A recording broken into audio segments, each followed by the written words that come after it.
Chakan Kanokamales committee member and he also the director of BA in English program in Faculty Humanity and MA MA and I also his student as well because I will continue MA in Faculty Humanities. Okay, thank you very much. And the fifth one, please welcome Assistant Professor Dr. Thanatip Hatnauli, committee member. Please say Satu together. Satu. His surname like a Chinese name. And the last one, please welcome Dr. Virapong Bangkamhaks. He also one of committee members. Say Satu. However, he didn't come. It's okay. We can say Satu in advance. These are the committee members that I have announced to all of you to know about the chairman of committee members and the committee members. There are 6. They will carry the duty to offer the mark or the score to all the debate teams today.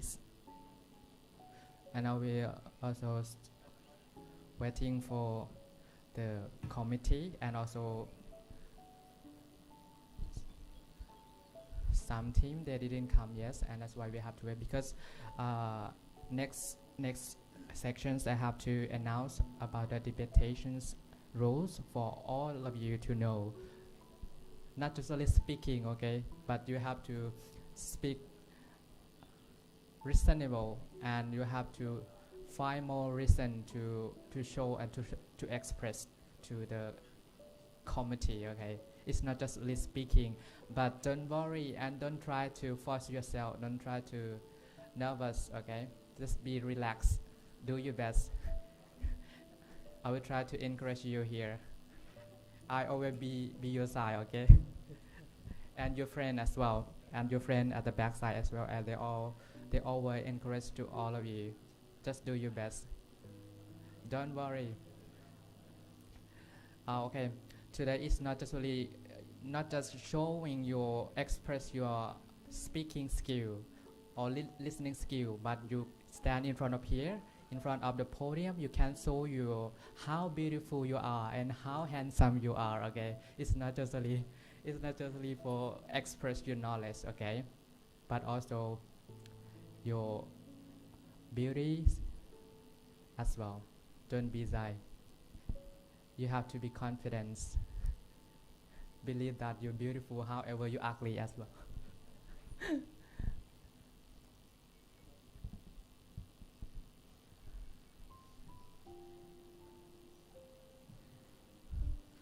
And the first section I will explain most about the evaluation criteria, and the second it will be about the rule, okay, about the rules. But now we're still waiting for, because if I announce it means some of the debate teams they didn't come yet, they don't know, and then they will come to ask me how many left that you have to ring the bell, blah blah blah, like that. That's why we have to waiting for all of them. But I informed to all of you in the morning sections already. I just informed to all of you that you have to arrive here at 12, and we will start at 12:30. But now it's too late, and yeah, 2 minutes left, and then I will start. Okay. However, you didn't come here, but I will announce because time is time, because time flies.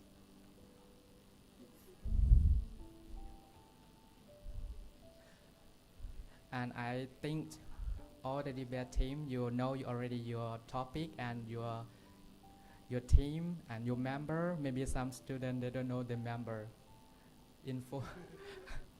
What happened? What happened?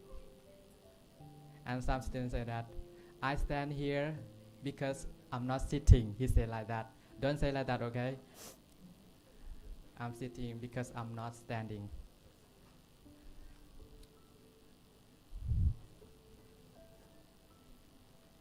Totally there are 6 teams. Okay, there are 6 debate teams. The first one from Myanmar student monk in Thailand, and Myanmar there are two groups. Okay, nun group and venerable monks, and the second team or the third team from Arakan student club, and next Bhutanese student club, Lao club, and the last one Bangladesh student club. This year I didn't see Vietnamese student club. I don't know what happened. Usually they will join this event, but this year they didn't join this academics debates, but it's okay. Maybe sometimes they're busy or they're unavailable to join us. It's okay.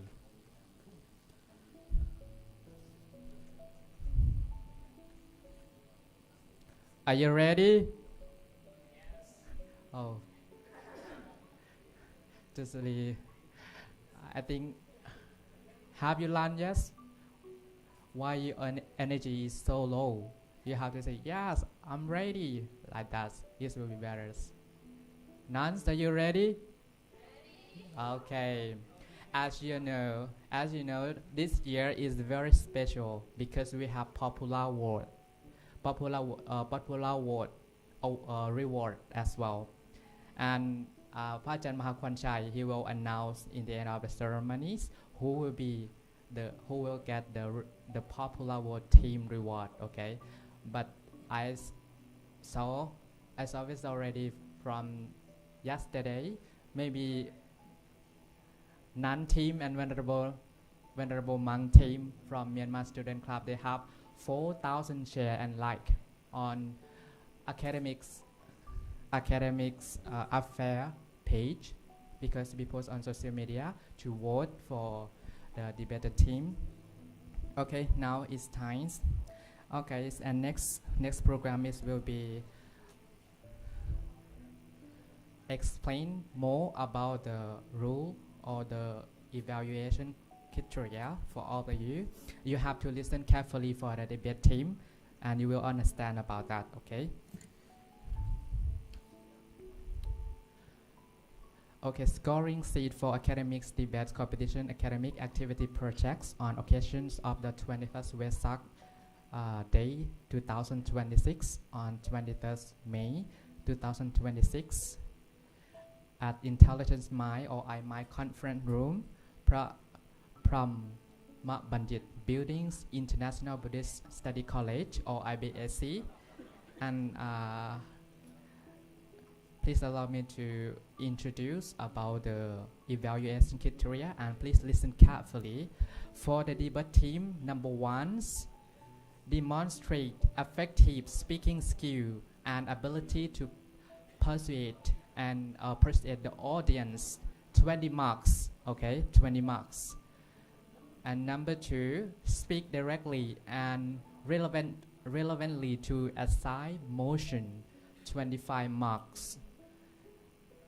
Number 3, demonstrate good problem solving skill in unexpected situation and effective rebut the opposing side arguments. 20 marks. Number 4, appropriate language uses, word choice, pronunciation and clarity of speech. 10 marks.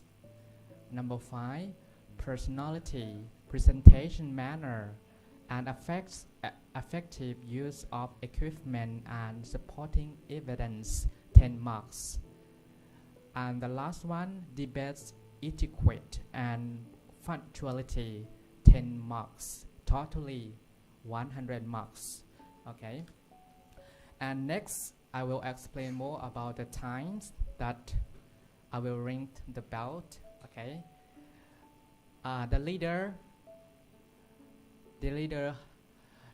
you have time for 5 minutes. Okay, leader 5 minutes, while leader 3 minutes, and 2 supporter you have time 3 minutes as well. And the leader have time to summary for 3 minutes. totally each team have time for 17 minutes. 17, not 17, 17. Okay. Okay. Once again, leader 5 minutes, vice leader 3 minutes, 2 supporters 3 minutes, and the leader summary for 3 minutes. Totally 17 minutes. Okay. If you have 1 minute left, I will ring the bell one time like this. Okay. If you have 30 seconds, I will ring the bell 2 times like this. If the time is over or the time is up, I will ring the bell like this 3 times. It means you have to stop because the time is over. Okay. Thank you very much. Do you understand? Do you have any curious? Okay.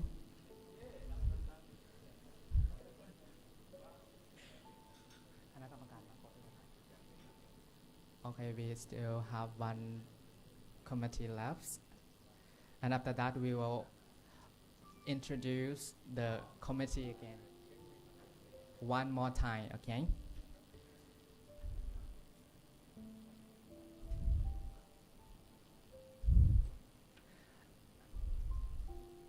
And the first team and the first group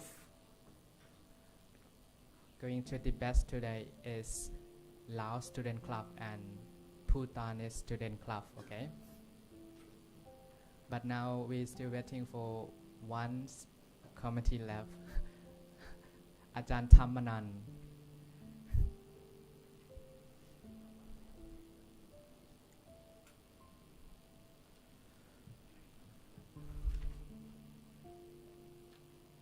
If we don't have a committee enough, it means we cannot offer the school to order the bed team. That's why we have to wear the committee.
Okay, once our committee members is coming,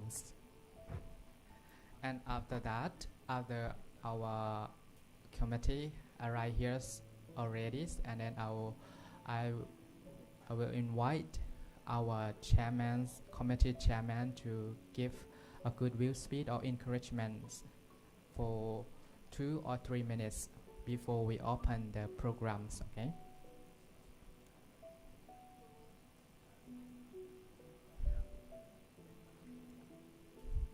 And I will explain most, and I will tell or inform to all of you the rule to get on the stage. I will invite 1 by 1 proposition team and opposition teams 1 by 1. For example, the first one, leader of proposition team and the leader of opposition team, like that, and you get on the stage and exit to your seat like that. This will be like that.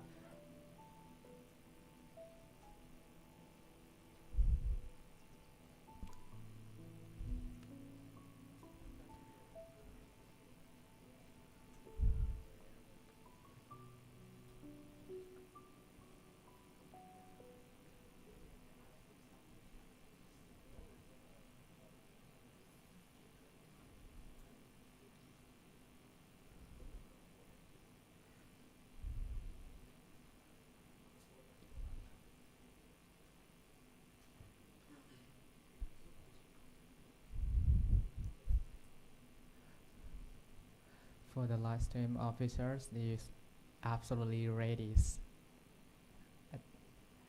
Ajahn Mani, his name is so cute. Ajahn Mani and his team as well. They work so hard because they have to prepare the events for 1 to 2 days. That's why our event is not a small event or a small ceremony. It's the big ceremonies. Okay, you have to be proud of yourself that you join these activities.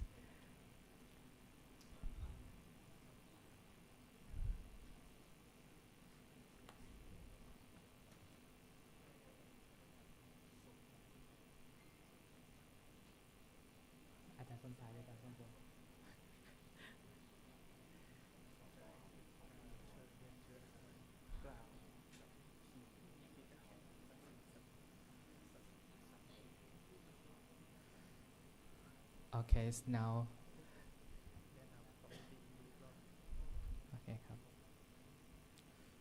Okay, so now our committee has arrived here, completed already. And before we start, I will introduce the committee seconds. Okay, the first ones, please welcome and say satu together Venerable Paramaha Somchai Gitipanyo, the head of the Department of Foreign Languages of Faculty of Humanity. Please say satu together. Satu is in front of here. And the second ones, please welcome and say satu together Pra Ajahn Thamanan Parisutthachayo, the representative. Satu. Okay. And the third one, please welcome Associate Professor Dr. Sanu Mahatanadun. Satu. And the fourth one, please welcome Associate Professor Dr. Wirakan Kanotkamales. And the fifth one, please welcome Assistant Professor Dr. Thanatip Hatnaulis. And the last one, please welcome Dr. Wirapong Pangkamhak. Satu. Thank you very much. And next, before we start the programs, I respectfully invite Venerable Dr. Paramaha Somchai Gitipanyo, the head of Department of Foreign Languages in Faculty of Humanity, to give goodwill, speed, or encouragement to the debate team. Please, Venerable Sir.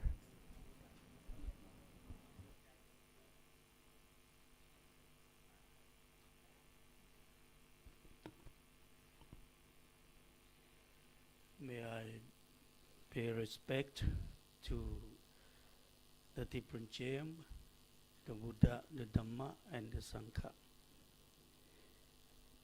My respects to the most venerable Professor Dr. Parpromat Vacharatirajan, Directors of MCU, and Associate Professor Dr. Prapanya Vacharabandit, Vice Director for Academic Affairs. And my concern to the Just Committees. And good afternoon, my dear students. Thank you.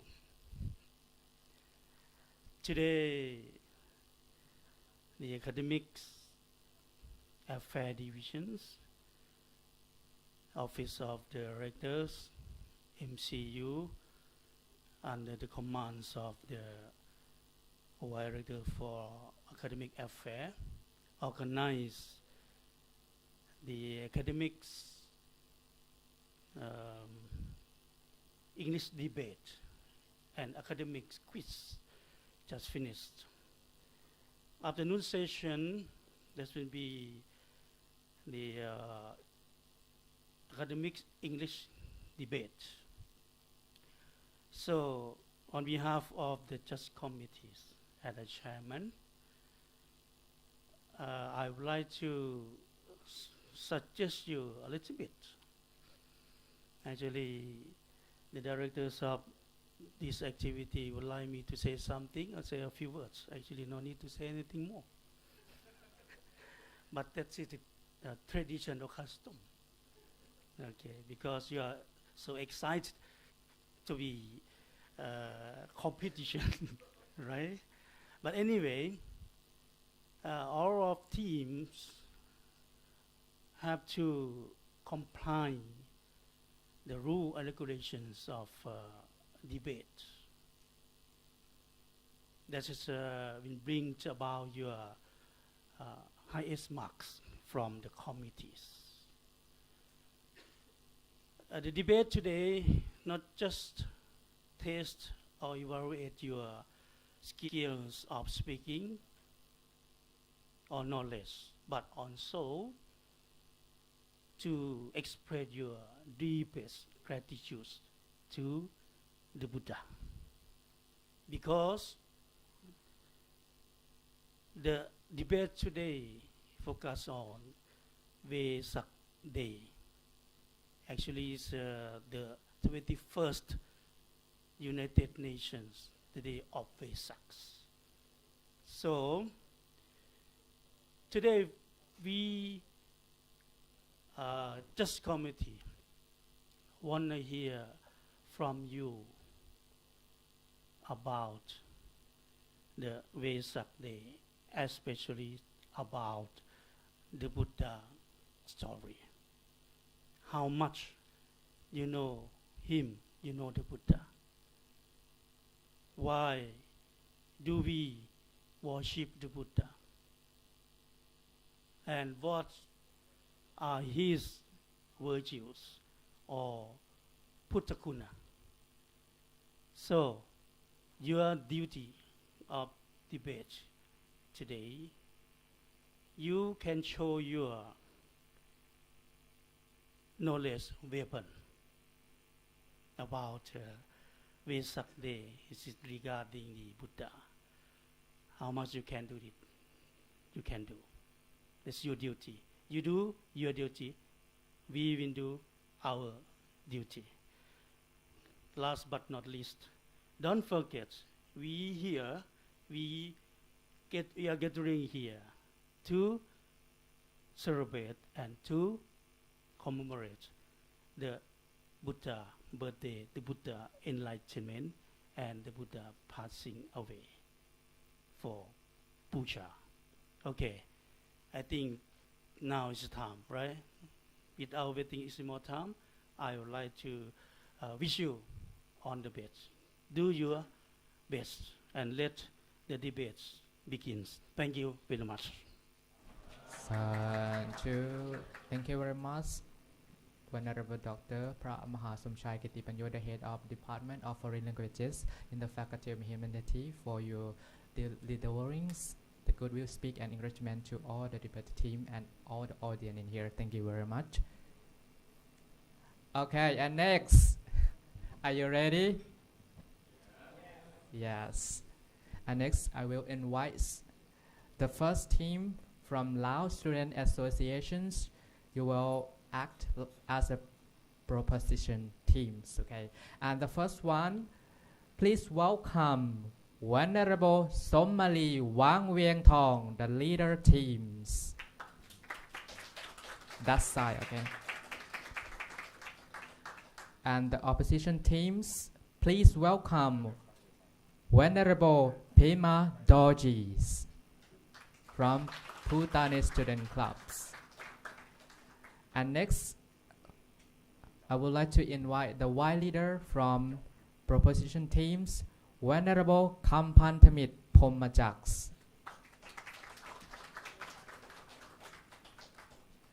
And next, please give a big round of applause from the opposition teams, Venerable Tenley Wangtis. And next, the supporter from the proposition teams, Venerable Somwan Wang Vieng Thongs. And the opposition teams, please welcome Venerable Namge Tinleys.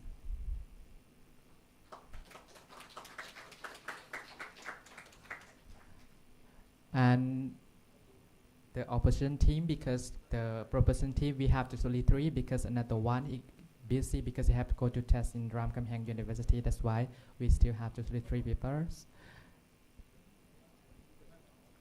And the last one, I would like to invite Venerable Dorji Yasens.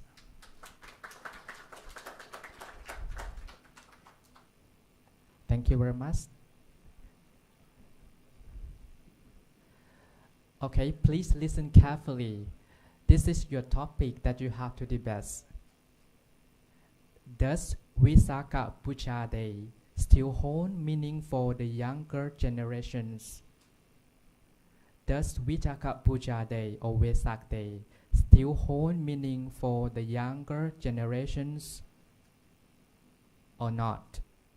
Okay, I will add more or not. Are you ready for the proposition teams? Are you ready? Please step out to the podium, please.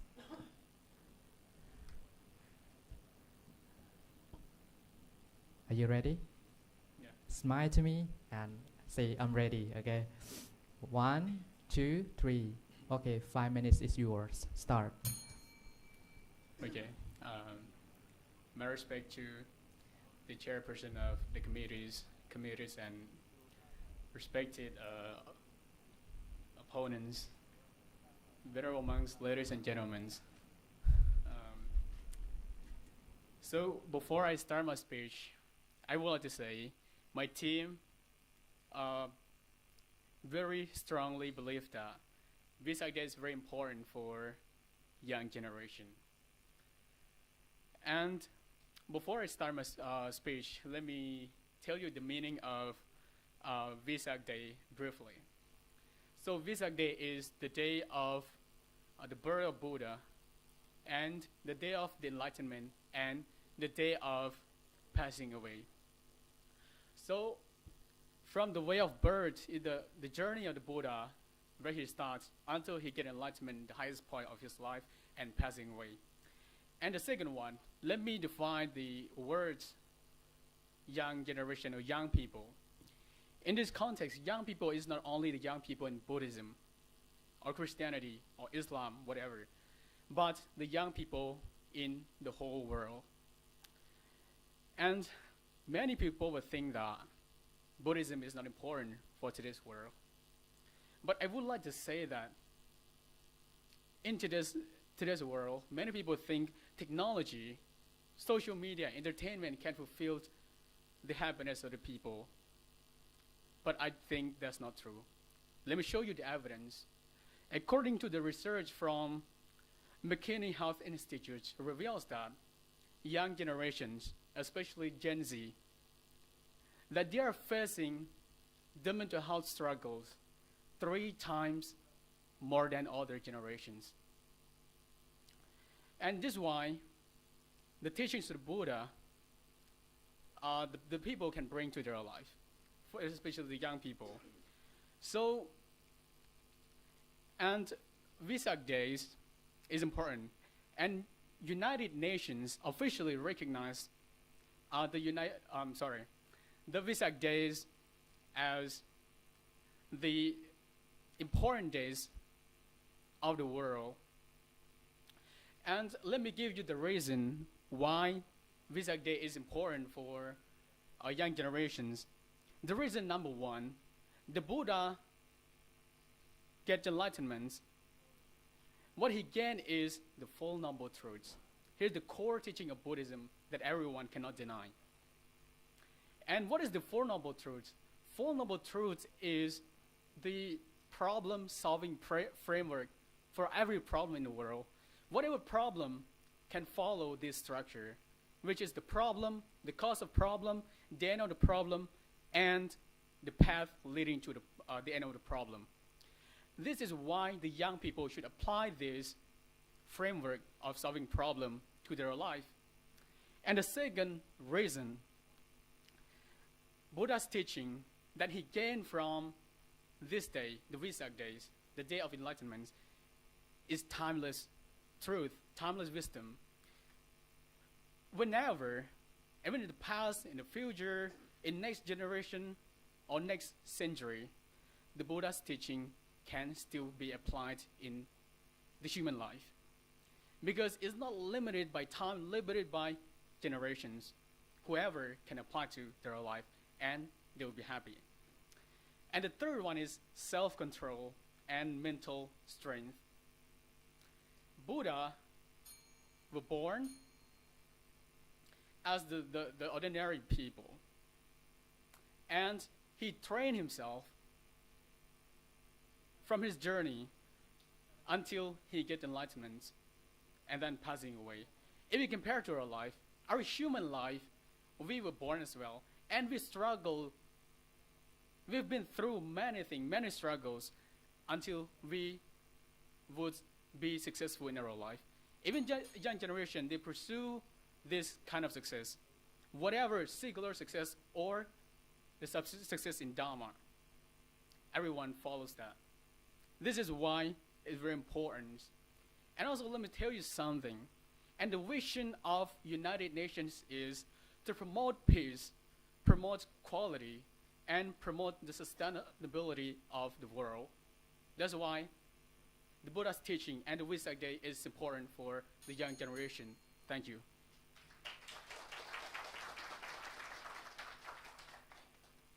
Thank you very much, the proposition leader teams. And next, I would like to invite the leaders of opposition teams. Venerable Pema Doji, please.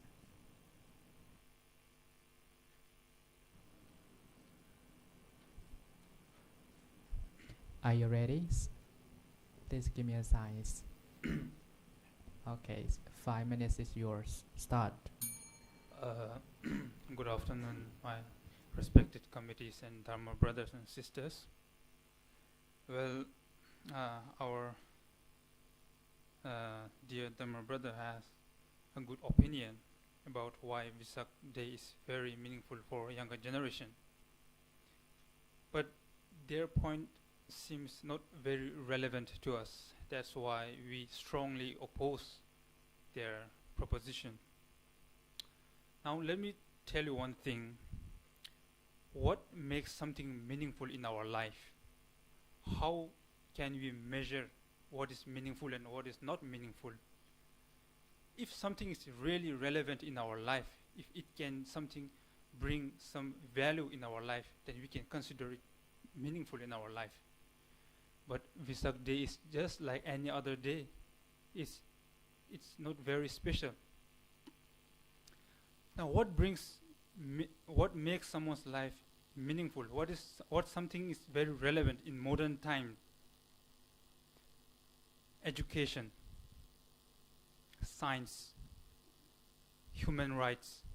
These are the modern core values. These are relevant in everyday life, every younger generation's life. And these are meaningful to our life. If you look back to the history, Vesak Day has been started to observe only around 60 to 70 years ago. During the time of Buddha, there was no such call as Vesak Day, which they celebrate and make it very special. There is nothing like that. In fact, Vesak Day is just a tradition, and with time, value of tradition can go up and down. And in this modern time, the tradition of observing Vesak Day has no value at all. Instead, celebrating Vesak Day like it's some kind of meaningful. Instead, if we focus this day on developing our inner well-being, developing our country's education, it would be more meaningful than simply celebrating the Vesak Day itself. Now, our friend, whenever he tried to say that Vesak Day is really important, and when you look at the reason, he says that Buddha taught this and Buddha taught that. I'm not opposing this one. Yes, Buddha taught teachings, and Buddha's teachings are very relevant in our life, but Buddha never taught Vesak Day or anything. So Vesak Day has nothing to do with Buddha's teaching. Instead, Vesak Day is something that we have created, and it's a Buddhist tradition. And Buddhist tradition has, this kind of Buddhist tradition has no meaning at all in today's life. What we have to focus on is education, science, economics, human rights. These are the most relevant and meaningful in our today's. So that's why I strongly oppose that Vesak Day has no meaning and we don't have to celebrate it as we are celebrating right now. Instead, we have to focus on the points that I have given. Thank you so much. Thank you very much, the opposition leaders. And next, I would like to invite the vice leaders from propositions, Venerable Kampantamit Pomajaks, please.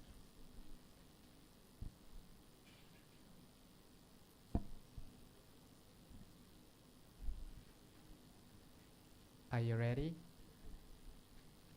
Yes. Okay. If you're ready, 3 minutes is yours. Start. First of thing, may I say a good evening to the honorable judges and honorable the opponent team. As my understanding, our team is standing for supported the proposition. I would say here, the Visakha Bucha Day is still remains meaningful for the younger people. As the president of the opponent team say, the Vesak Day is just a day. I'm respectful disagree with this argument because Vesak Day is not just a day. It's not just a vacation day, but it's just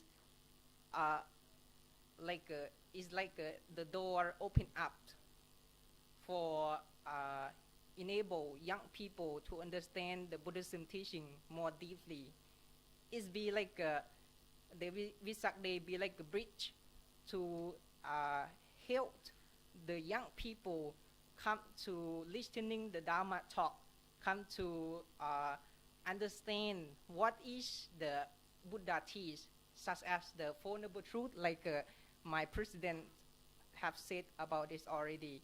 The Four Noble Truths, the way to end suffering, the way to understand ourselves. And the opponent team say like, for now, in the meantime, the education, the science, the philosophy, psychology is important more than our Buddhism. I would say here, the education or the technology may important and can help our humans so much, but it just provide the information, provide some data in the external light, but it's not the truly thing.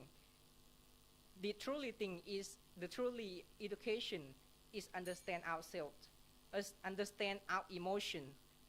So, however, everything is changing. The lifestyle of the young people, of our human is changing. But I would say here, the meaning of the Visakha Bucha Day is still remain because the main core of the Visakha Bucha Day is the Buddha teaching. So I want to ask the opponent team, if you're denied, you're rejecting the Maha Bucha Day as a meaning, you say that is meaningless. That means you also denied the Buddha teaching as well, right? You also deny the Buddha teaching is meaningless as well, right? Thank you so much. Thank you very much, the white leader from the proposition teams. And next, I would like to invite the white leader from opposition teams, Venerable Tinley Wangti, please.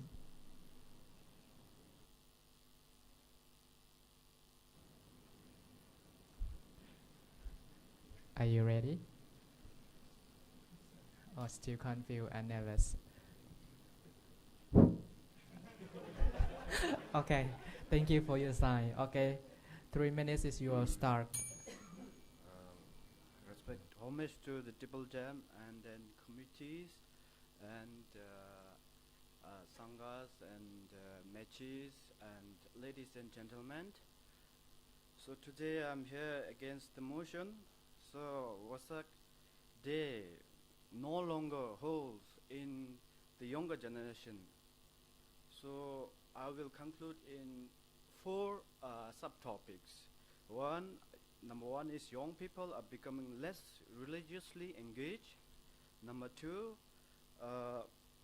modern lifestyle and technology are replacing the religious practice. Number 3, many youths participate only culturally, not in spiritually. And number 4, declining trust in Buddhist institutions affects youth interest in youth interest. Number 5 is research shows that the traditional religious participation is declining, And number 6 is globalization has changed the youth values. And these are the subtopics that I will be showing the youths are not having a meaning on the Vesak day. They just go there, absorb as their holidays, as a holidays vacation. They doesn't go there by themselves. They are pressured by their families, some are friends, to celebrate these things. So I think it doesn't mean that they have the idea of Vesak day or of the importance of that day. I don't feel that they have. They're just pressured by the friends or families. That is one. And here, in Thailand, is overall 93% of people are Buddhist, And then when I go and check in the statistics, I found that only the 52.06 did not responded that the importance of Vesak day. Only a 47.94% can understand the significance of Vesak day. That is how the statistics shows the people as a being a Buddhist doesn't, as a being, as a country, as a Buddhist, doesn't know the value, meaning of Vesak day. So that's the one. And so declining, how it is declining is because, according to the 2025 NIDA poll reported that this misconduct among young contributes the Buddhist decline. Thank you having your time for me. Thank you, everyone. Thank you very much.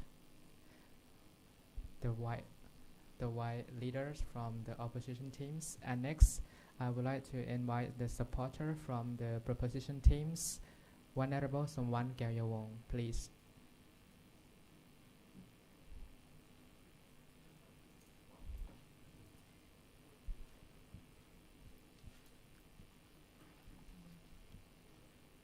Are you ready?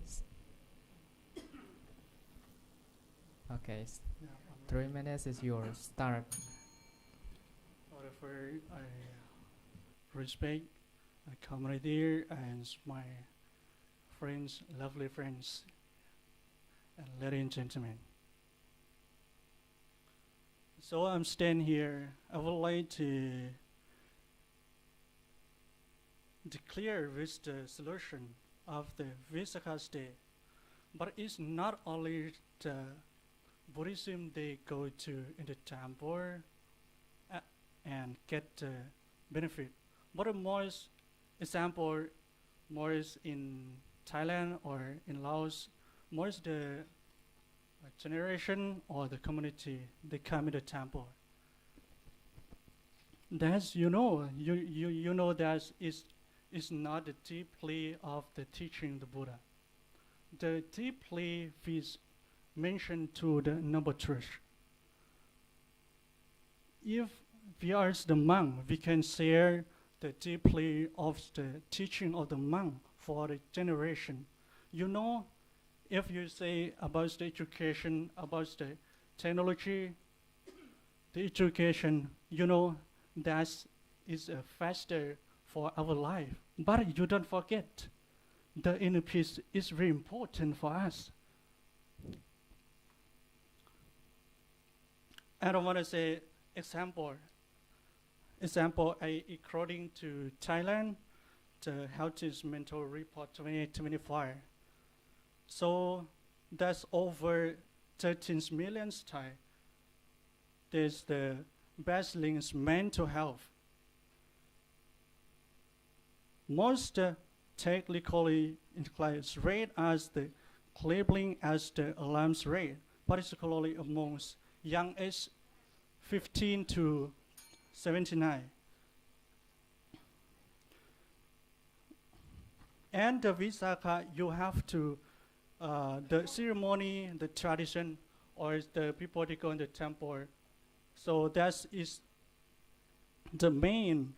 But I stand here, I want to remind all of you to cultivating inner peace is the foundation, building block for the external global peace.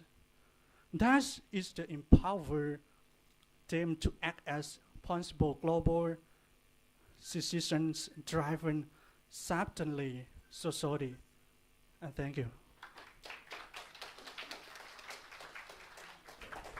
Thank you very much, the supporter from the proposition side. And next, I would like to invite the supporters from opposition side. Venerable Namge Tenlis, please.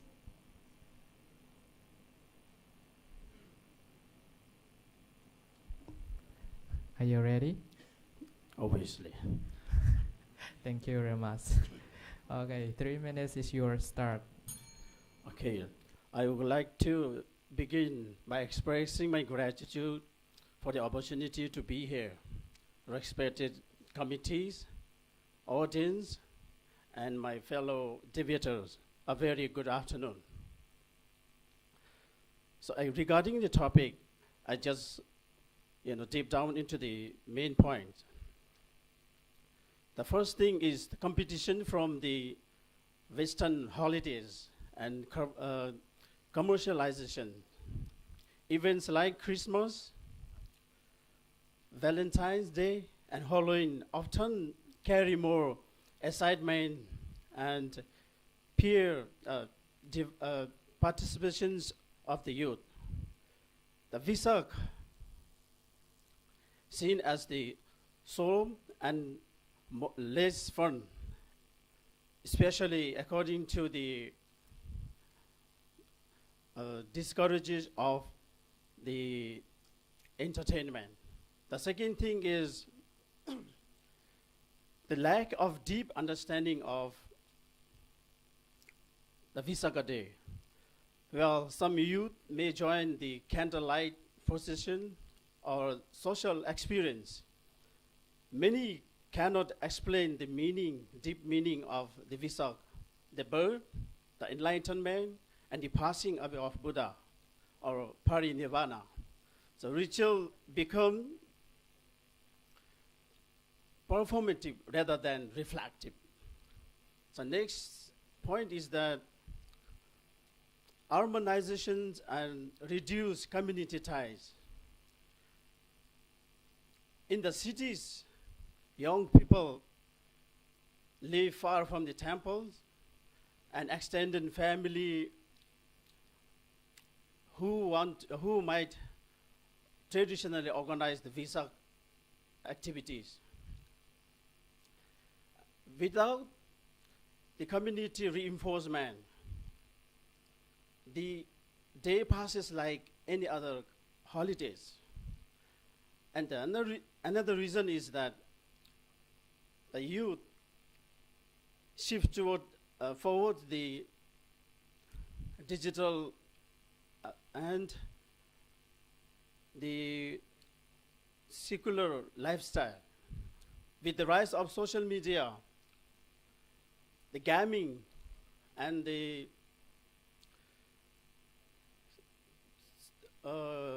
global pop culture, the younger generations prioritize entertainment and online conditions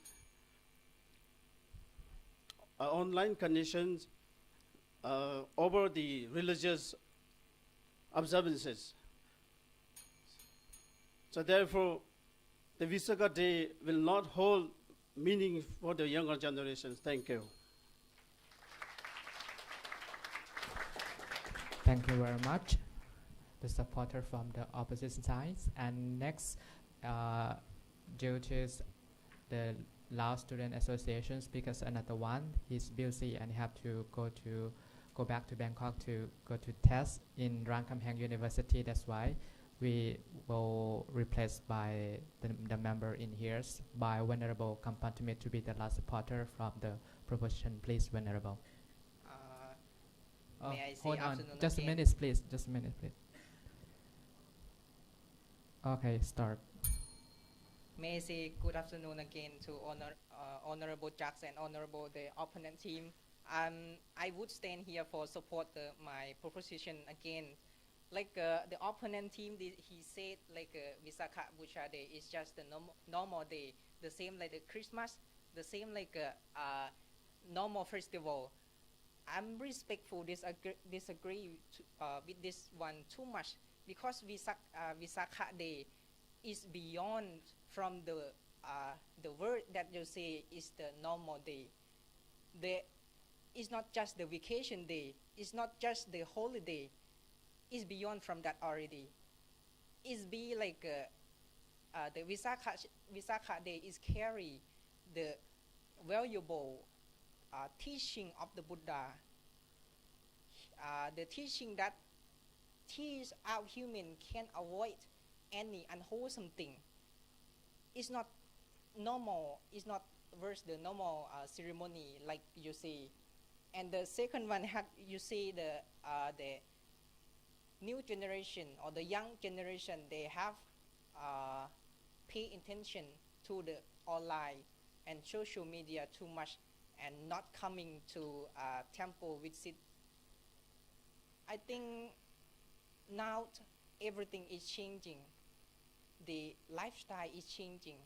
The new generation, they have practice meditation in their home and watching the Dharma talk through the online.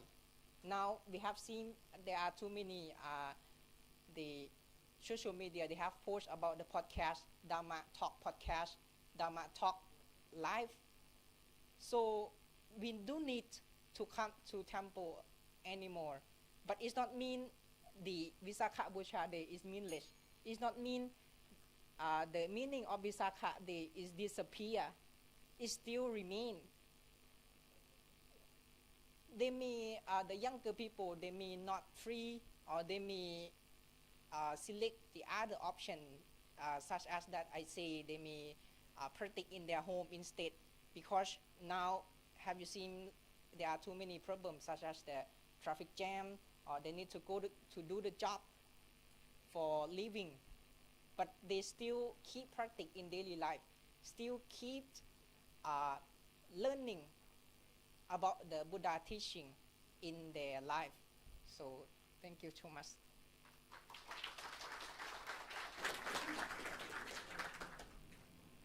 Thank you very much. And next, I would like to invite the opposition team or the last supporter from the opposition team, Venerable Dorji Yasens, please. Are you ready? Yes. Okay. 3 minutes is yours. Start. Good afternoon, committee, honorable opponents, and all the participants here. So I truly disagree with all the points, whatever the opponent says. And even you guys, you can say here from one of the opposition member says the young generation means the all the generation, not only the Buddhists. Do you agree that even the Buddhist youth, the community, the day by day decreasing on the interest of the Vesak Day, even in the Buddhist community? So forget about the other religion, Hindu or the Christian or the every religion. So he says the young generation means the every generation. So with that point, one point, I was totally disagree. And the one the opponent member sees that. So he's talking about the, I didn't see the point, I didn't hear the point about the importance of the Vesak Day. But what he says is the concern of the disappear of the Vesak day. So it doesn't mean that we, on the topic here, it says that it doesn't mean the concern about the disappearing the Buchaka day. So it's the importance or the not importance of the young generation. So even in we can say see the dominant countries. You see the USA, China. So why they are very dominant and the well-developed country? Not because of just like, oh, this is the important, that is the importance of Dharma, that is Buddha Busaka day. No, not because of that, because of the technology, because of the modern communication. So therefore, for the young generation, and this, we are living in the 21st century. So therefore, the technology is the very, the social life is the very most important in the young generation. So therefore, the Vesaka Bucha Day holds no meaning in for the younger generation. And they are talking about the Buddha Dharma, Buddhism. Buddhism does not mean like, Buddha's teaching does not mean just a celebration of the burning of the candle or a gathering in the temple. That doesn't mean the Buddhism. Buddhism, what is the core teaching of Buddhism? Ourselves, the mind itself, not just a celebration. It's within ourselves, not just going to the temple, or the gathering. Yeah, even in the Vesak day, you see, the people just gather and going to the temple, having a lunch or the meat, you see, just eating meat and consuming alcohol. Can we? Okay, thank you. Thank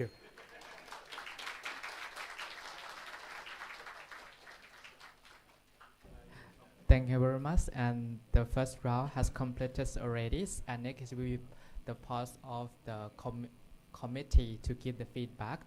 But for one round, I will invite just only 3 committee because for save time, because we still have a lot of teams. Okay, 3 committee for one round, like that. Okay, and next, and the first one, I would like to invite the first oh, sorry, my mistake. I forgot I forgot the leader. He had to summarize. Okay, so sorry, my mistake. I'm so exciting. Sorry. Okay, and next, I would like to invite the leader to summarize. You have 3 minutes to summarize. Okay. Okay, if you're ready, please step up to the podium, please. Are you ready? Maybe sometime we make mistake, but it's okay. Okay, ready. Okay. 3 minutes is yours. Okay, start. Okay. Good afternoon once again. And today is very clear.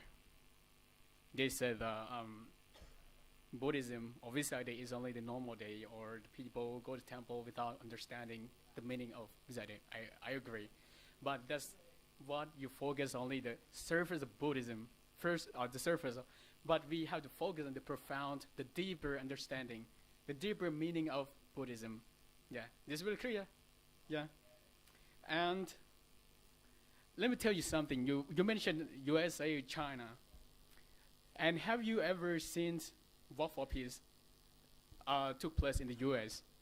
Many millions of young generations gathering on the streets, joining the journey. This shows that the young people interested in Buddhism and want to practice, want to be happy in their life. Very important, right? So, in the young people from today's world, many people facing the anxiety, pressure, loneliness, burnout, emotional struggle. All of this is from technology. You say they need technology to fulfill their needs, fulfill their happiness, but it's not true. Because the more advanced technology becomes, the more worse mental health the people be. This is very clear. And let me emphasize our team position. We focus on the meaning, the deeper meaning of Buddhism, which is noble truths.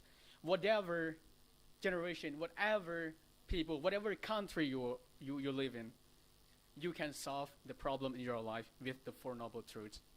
You can start with the problem, the cause of the problem, the end of the problem, and the action plan to end the problem. This is very clear.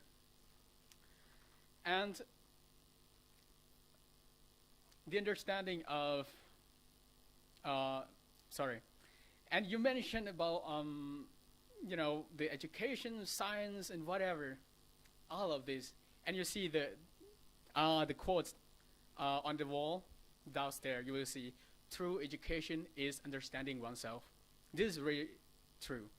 From most venerable Medi Vajrabandit, the former rector of IBSC. Yeah. And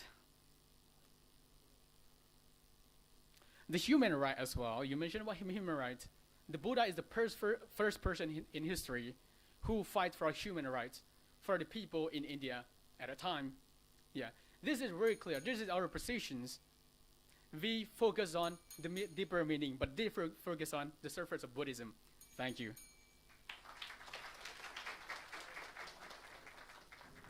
Thank you very much from the leaders of the propositions for your summaries. And next, I would like to invite the leaders of opposition to summarize. Venerable Pema Dorji, please.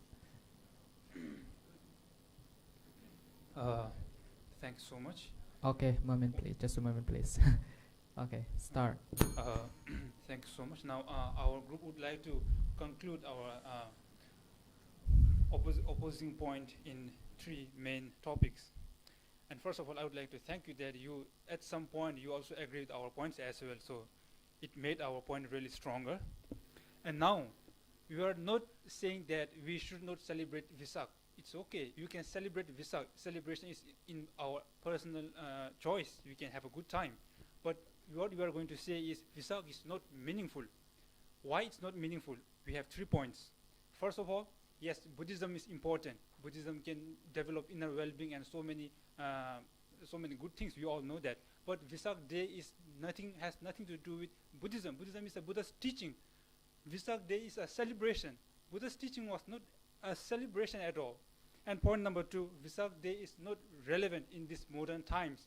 What is relevant is education and technology and human rights and all those economics. So these are relevant in modern times, in a younger generation.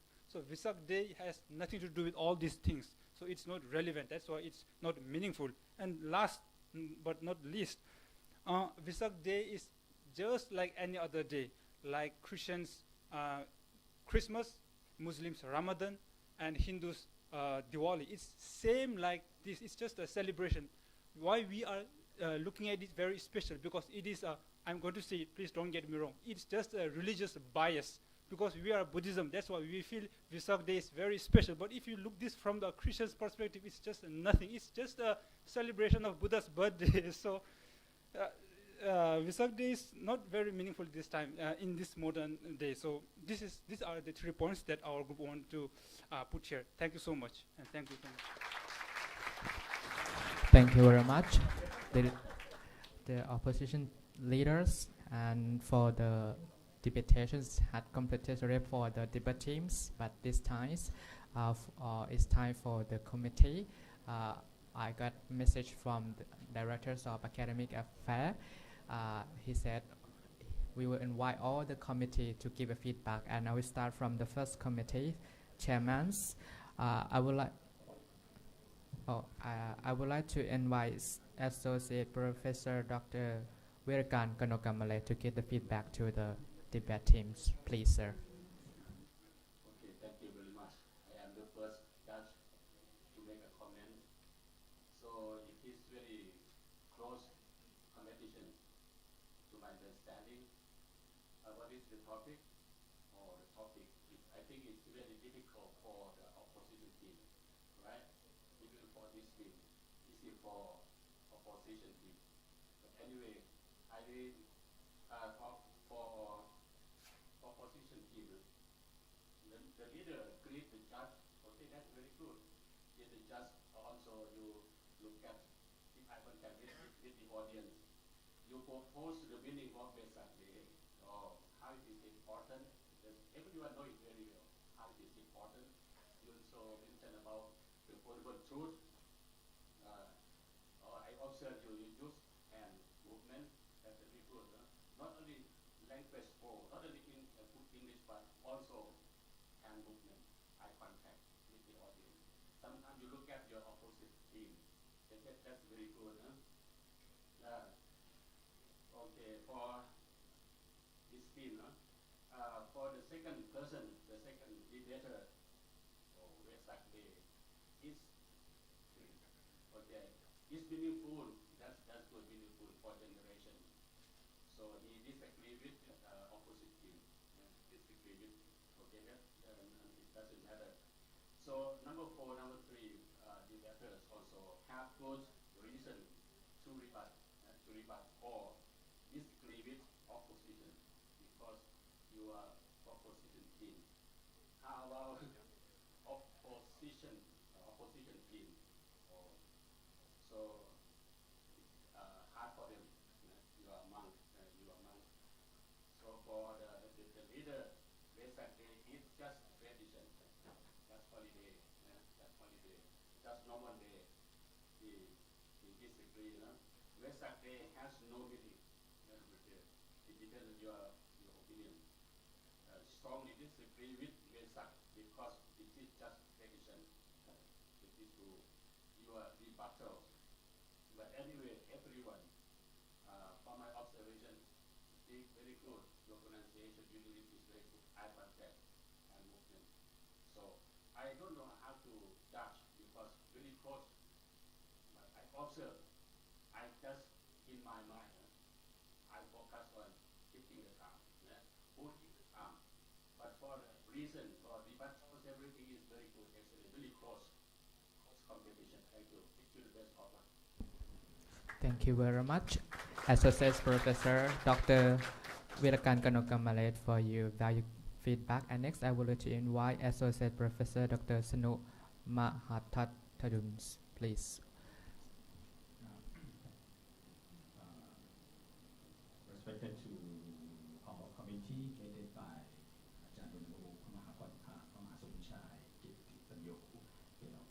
Department of Foreign Language and all of the participants, and also of course to the debate and two of the debate group in this academic debate competition. Okay. Unfortunately, I was requested to speak out my comment only within 2 minutes. I think it's not impossible. It's not possible, but I will try to. But the first thing that I would like to make some comment is the criteria that are the just use. But for me, I may be a little bit different from others that I must say this evaluation process given by the Buddha, it's Patisampita or analytic insight. Analytic insight. For those students who you can study more in the Anguttara Nikaya, book number 2, okay, the numerical discourse of the Buddha, book number 2, the Jatukanipata, page number 160, and also in the Vipanka, the book of analysis in the Vipanka 294. All right, so good. So what are they? It comprises of the analytic insight, comprised of the 4 Atta Patisampita insight analytic of the content, and Dhamma, it's of the baseline or ideas.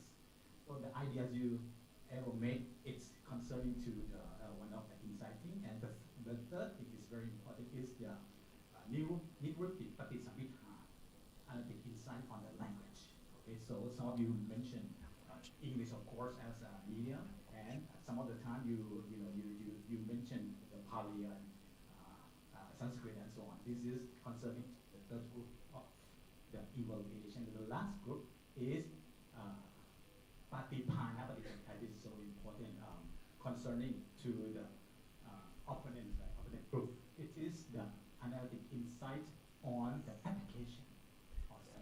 How can we turn the traditional strong point from the proportion to some weaknesses? This is very difficult for you to understand. Okay, so amongst the 6 criterion, there are some criteria that we need to consider, not only for this debate groups but also the rest.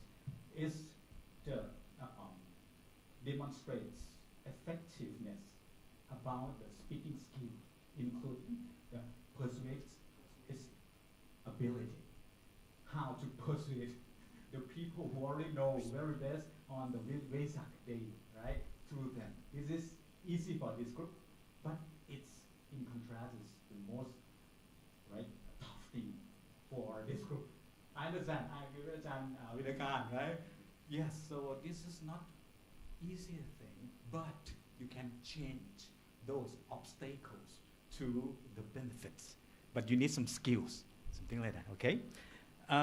The strengthness of the Lao student group, Lao student club, is that they led by the leader who spoke first, and the leader, I love that the speaker mentioned about the how to say, the research report, right? He mentioned about the research report regarding the numerical results shows that the Vesak is very, very important, and this day remark the this and that, okay, something like that is very good. And one of the benefit of this group, the proponent group, is that the topic support their speaking. Even when they keep quiet, the topic still support. In contrast to the opponent group, okay, so they got the benefits, okay. And then the areas for their improvement regarding maybe more implications on the importance of the tradition. Because one, they spoke and persuade ours, okay, about how important of the Vesak. But later on, the opponent group can debate on this one. I love when you mentioned how to apply, right? They convince us, they persuade us to overlook the importance of the Vesak, in which it is recognized by the world, by saying that the daily application is the point. Something like that. I think I love this one. It's can be like any campaigns for quit the cigarette smoking or quit the alcoholic drink. Why? Why we need to quit it one day? Why don't we quit it all 365? You know why? Because it's impossible. So, you know, this is very good for you to turn the proponent group benefit to the weakness, grabbing on this concept of festival to the application. Okay, something like that. So now we very obvious that the first group, the proponent group, focus on the celebration. The second group mention or focus on the application in daily life. Okay. At last, I have some strong point of the second group is that not only the first group but also the opponent groups. I did not memorize who spoke this one, but they mentioned about the statistical report about the Thai populations, right? This is very good, and also come up more with the specific group of the younger generation, the youth generation, who have been participate in, right? I'm not sure that the number is 45, right? 45% of all populations, right? That concern to the Vesak celebration. 47, but for my point, 47 is high number. So you need to find any other statistical report, yeah, regarding the lower number. Okay, it's nearly 50%. I think it's quite a lot. It's not the point to debate, to destroy the reliable of the importance of the celebration. In the overall picture, it's good. Okay, I'm sorry for the team. Okay, but I will use only this first comment many times. The rest it will be very easy. Okay, congratulations on the two. Thank you very much. And next, the last one, because in this round we invite the commentators literates, and next I would like to invite Assistant Professor Dr. Thanathip Hatnauli to give a feedback to the debatees, please. Good afternoon, everyone, and my respect to the judge committee. So, when I got here early morning today, I am also excited that I'd like to hear you both, from Laos student and Bhutan student. I also make my remarkable for last night that how both of team like to say an afternoon today about that Vesak Puja Day still holds meaning for the younger generations. And also I'm not just like less of expect what that mean. You say very bigger than I take a hope. I can say that more than expect I hear today, due to you guys have a lot of the knowledge and also try hard to increase what your idea to be faced to the Buddhism, to the Buddha, and also to the new era. So for my left hand side, the Lao Student Club, they would like to propose and ask to the, what I can say, the real truth that would like to cultivate our new life to be in a peace and try to have the support to the humanity, and they try to showcase of the realistic, and also they would like to show us about the deeper meanings of Buddha teachings, and also they show us the values of humanity by the Buddha teachings. That is very great moment that we are here and listen to them. And by this, I am happy to hear that. I think also the judge committee, they also happy to hear this, what you propose by the Lao student.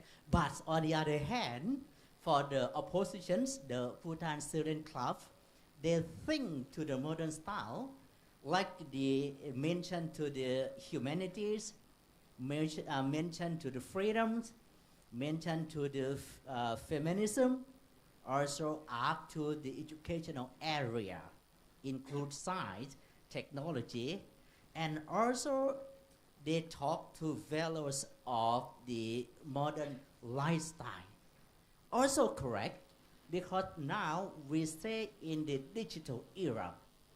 By the momentums of human being, they just take a movement. We have emotions all the time. So what you are saying that make me like realize, yes, true. The proposition, they try to show us that we have a core values of life. They try to show what is human being needed. Since previous time until today, the opposition said that even we need also, but in the digital era, we also need to develop ourselves.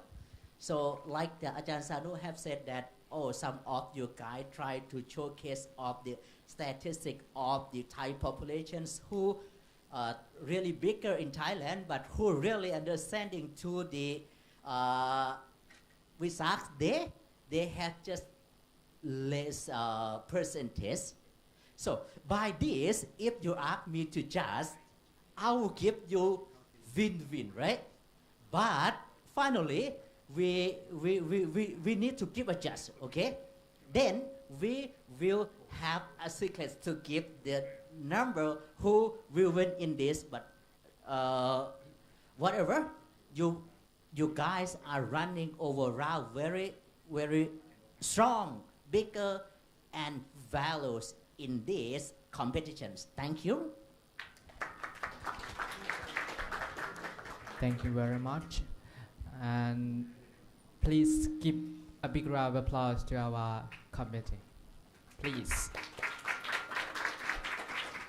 And thank you very much for the remarkable and various feedback from the committees. And please give a big round of applause from the Bhutanese student clubs.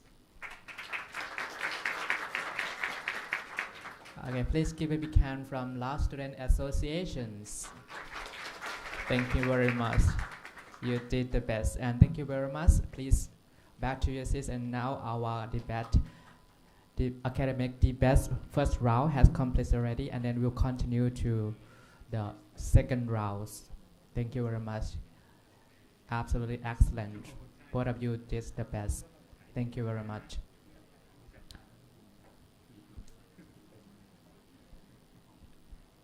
Okay, and next teams will be the representative from Myanmar student monk organizations for Venerable Monk teams.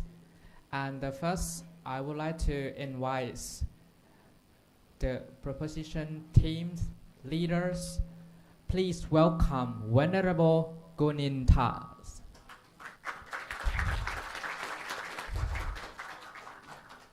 And next, the opposition team from Arakan Student Club, opposition leader, please welcome Mr. Tesha Punmin. And please welcome the white leader from the proposition teams, Venerable Aloka. And white leader of opposition teams, Venerable Nanta Rakita. And please welcome the supporter from the proposition side, Venerable Tissa. And the supporter from the opposition side, please welcome Venerable Panawangsa. And the supporter from the proposition side, please welcome Venerable Govinda. And the last one from the opposition side, please welcome Venerable Panawangsa too. Because they have the same name, okay? Panawangsa 1 and Panawangsa 2. Okay, that's your best. Best of luck for all of you. And both of you, team, please listen carefully. You have to debate on these topics. Is the digital world an advantage of Buddhist propagations? One more time. Is the digital world an advantage of Buddhist propagations? And next, I would like to invite the proposition leaders, Venerable Guninta, please. Just a moment. Okay, are you ready?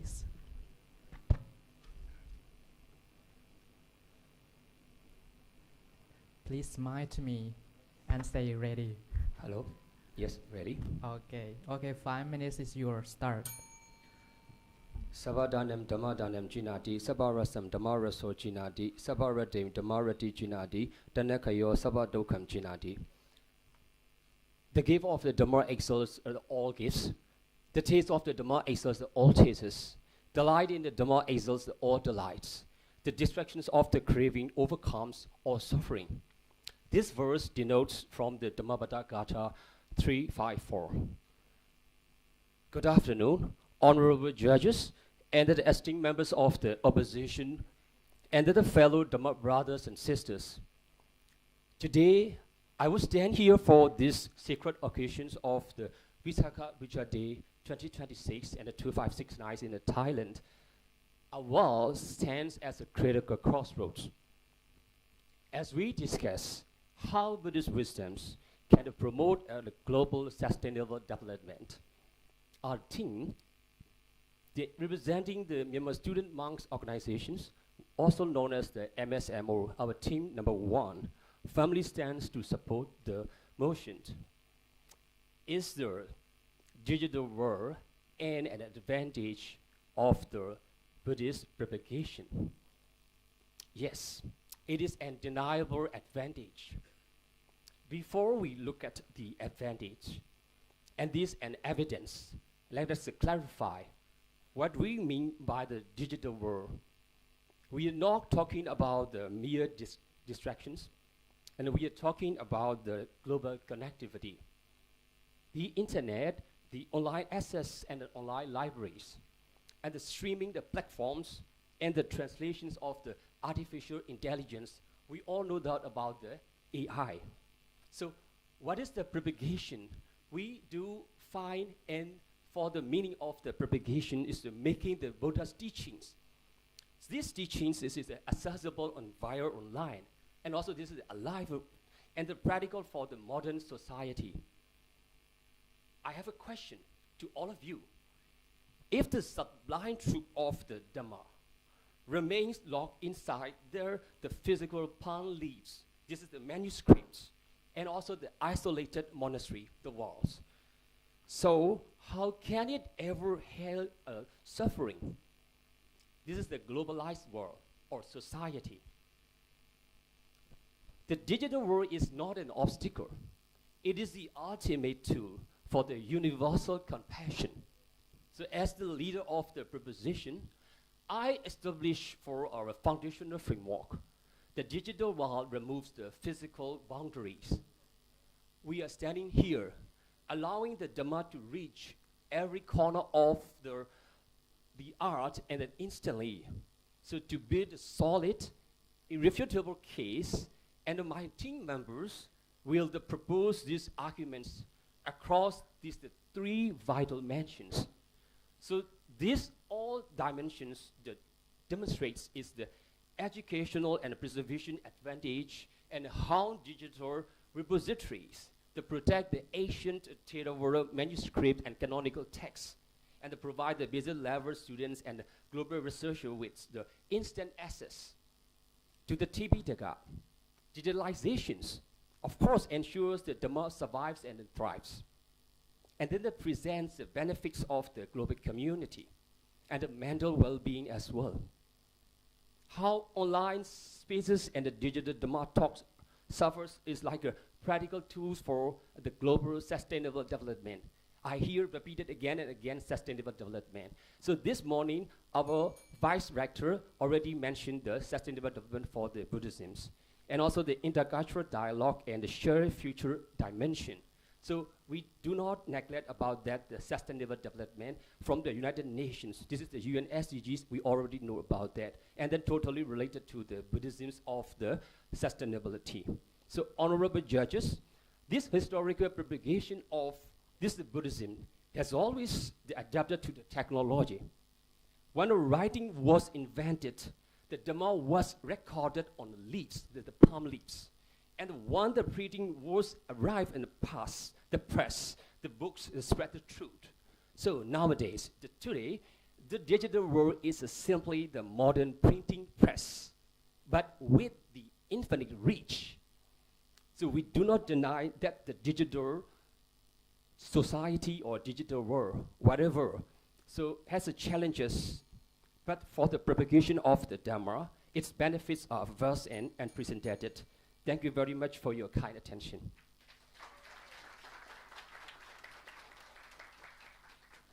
Thank you very much from the leaders of proposition science. And next, I would like to invite the handsome leaders from opposition side, Mr. Teja Ponmins, please.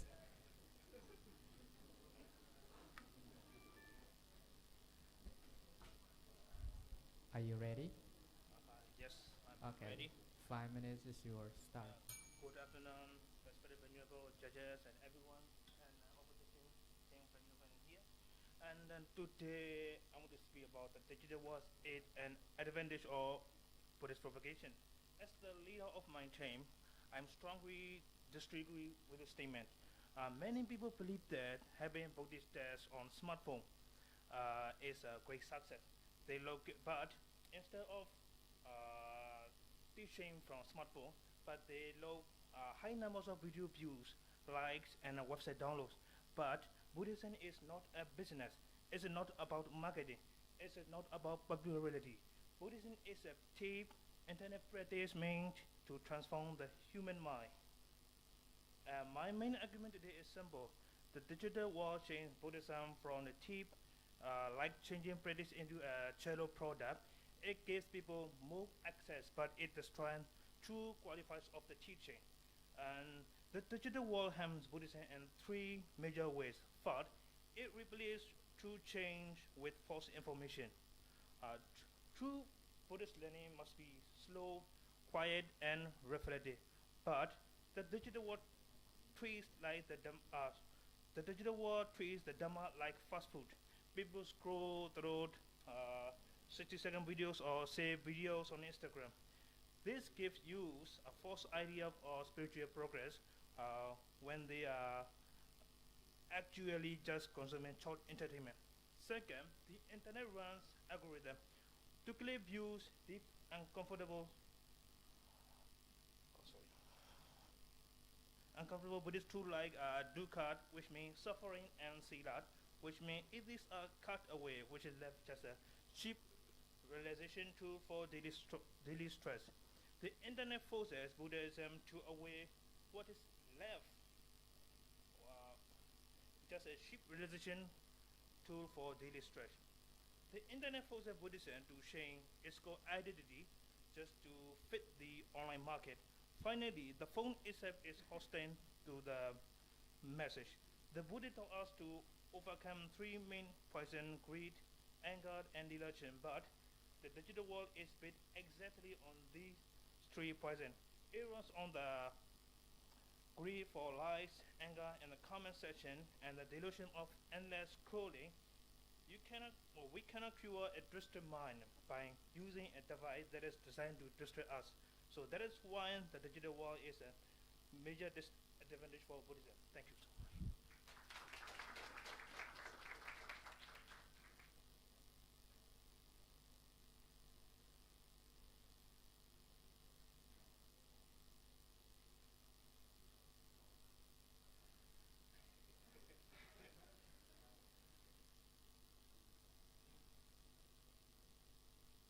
So sorry, speakers.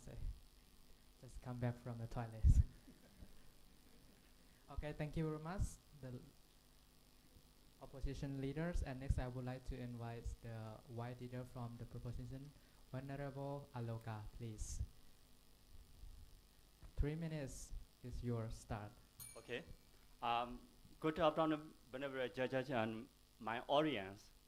First of all, I would like to tell you that your argument is so weak.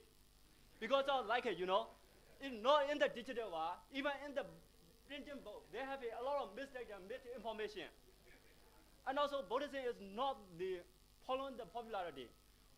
If we want to spread the Buddhist teaching, we need to follow what we are facing now.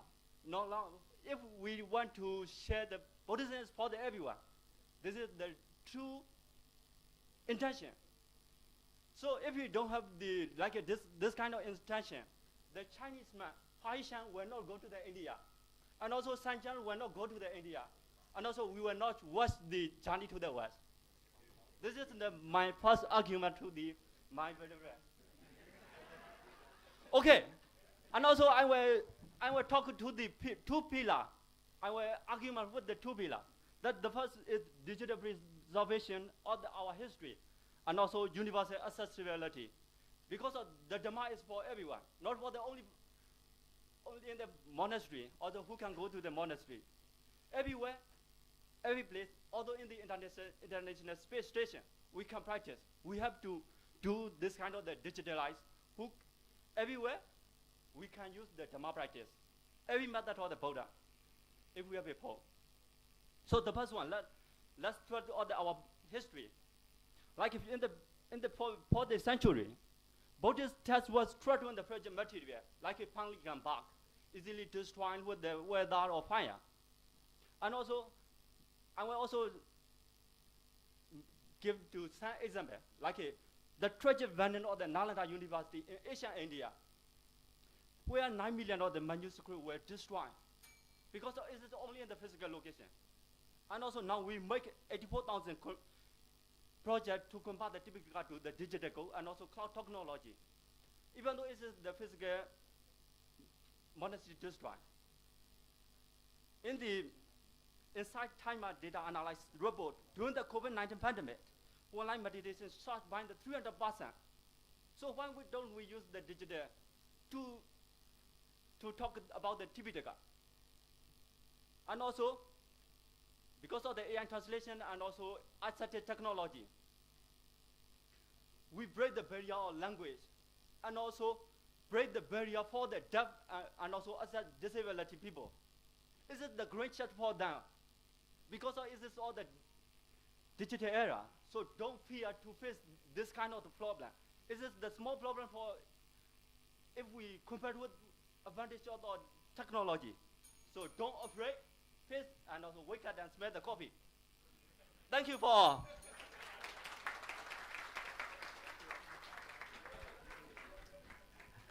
Thank you very much for white leader from proposition white leaders. So weak, no? Okay, so weak. And next, I would like to invite white leader from opposition science, Venerable Nanta Rakita, please. Ready? Oh. I'm so worried about my microphone will be broken now. Okay, thank you very much for your huge size. Okay, are you ready? Yes. Okay, 3 minutes is your start. Good afternoon, ladies and gentlemen, respected judges. Today, I would like to offer the mission that the digital world is advantageous for the propagation of Buddhism. As we all know that Buddhism teaches mindfulness, wisdom, and morality, right? But digital world create open distraction and standard concentration. People use on social media, gain and entertainment, which we can focus on spiritual practice. Moreover, politicians can spread online very easily. Anyone can post religious content even without proper understanding of Buddhism, right? Even without proper understanding of Buddhism. This may confuse people and damage the true teaching of the Buddha. That's why I strongly believe the world is not a real advantage for the propagation of Buddhism. In addition, the digital world can make Buddhism become commercialized. Some people more focus on gaining likes, followers, and money than on real spiritual teaching. Buddhism should be respected as a path to wisdom, not treated as entertainment content. Furthermore, true Buddha practice cannot be fully learned online, like a meditation and discipline. Guidance promotes are important parts of Buddhism. Guidance promotes are important parts of Buddhism. I think, therefore, past spiritual information doesn't always mean correct understanding. Therefore, digital world may spread Buddhism widely, but not always correctly and deeply. So I would like to mention that digital world makes communication easier, but it also cases distraction, like I mentioned earlier, misinformation, shallow understanding of Buddhism. True Buddha practice cannot be fully learned online, and discipline and true practice. I would like to oppose my dear opponents. I would like to ask one question. If digital world is such a great advantages, why stress, anxiety, lack of mindfulness, they're increasing, yes, why anxiety, lack of mindfulness increasing in modern society? Ladies and gentlemen, I strongly believe that digital world is not a real advantages for the propagation of Buddhism. Thank you very much.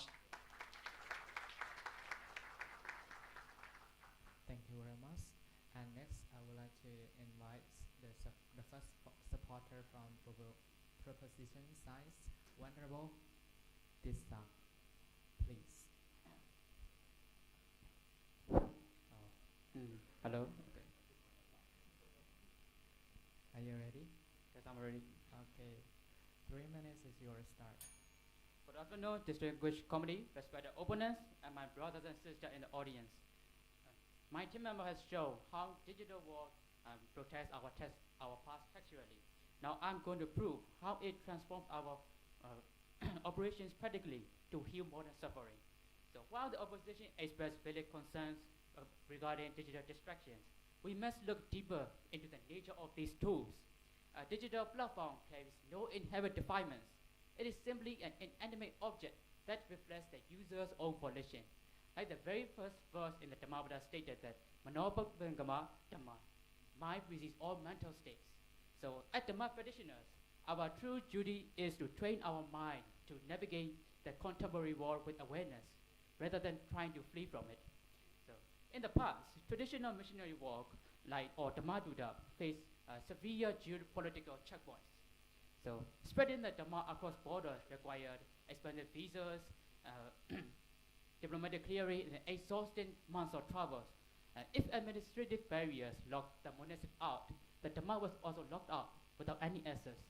So let's take a look at the recent Work for Peace event in the United States, for example. So when a similar physical event is held in an offline, digitally isolated region, its footprint is strictly limited to the few miles the monastic can simply walk.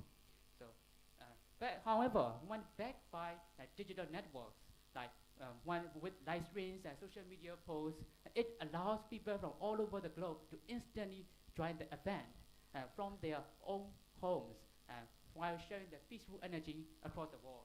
So this borderless infrastructure allows the Sangha community to build digital sanctuaries such as virtual meditation halls or online Dhamma talks, which serve as immediate, accessible tools to offering mental peace against modern suffering.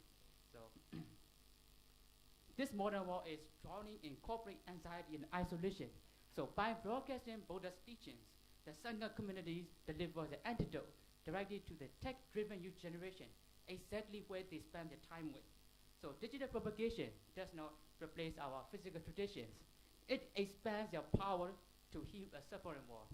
So venerable judges and audience, we're not losing authenticity online. We are scaling compassion. So before I end my part, I would like to ask everyone a question. So imagine if this generation is drowning in a raging river of modern anxiety and isolation. So do we stand idly on the riverbank, debating whether the digital world is too messy to step in? Or do we use every technological means at our disposal to pull them out of the current? Yes, so this is the end of my speech, so I will now pass the floor to the speaker. Thank you very much, everyone.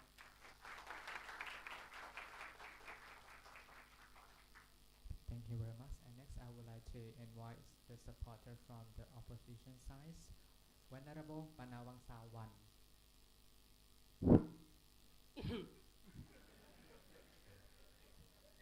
Are you ready? Yes, sir. Okay. Okay, sir. Good afternoon, ladies and gentlemen and honorable judges. We are opposition side, but I don't believe that band-aid. This digital world is not always a band-aid or borders propagation, because the digital world can create many misinformation and many problems.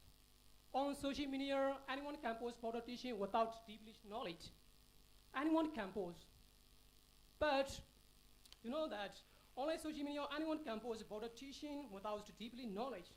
Think about it. Think about it. Buddha's teaching can meaningless many people, wrong generation.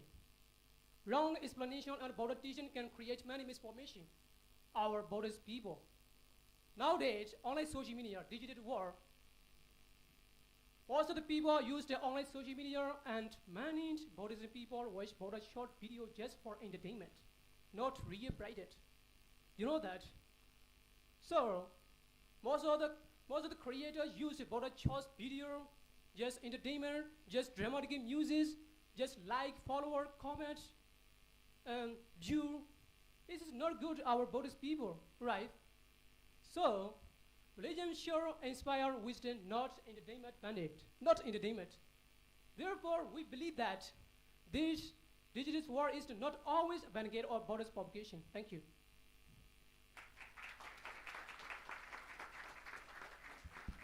Thank you very much.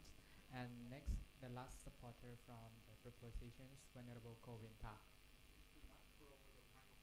Okay, don't blur. The first one is soft, the second one is shorter, but the third one harder and hardest.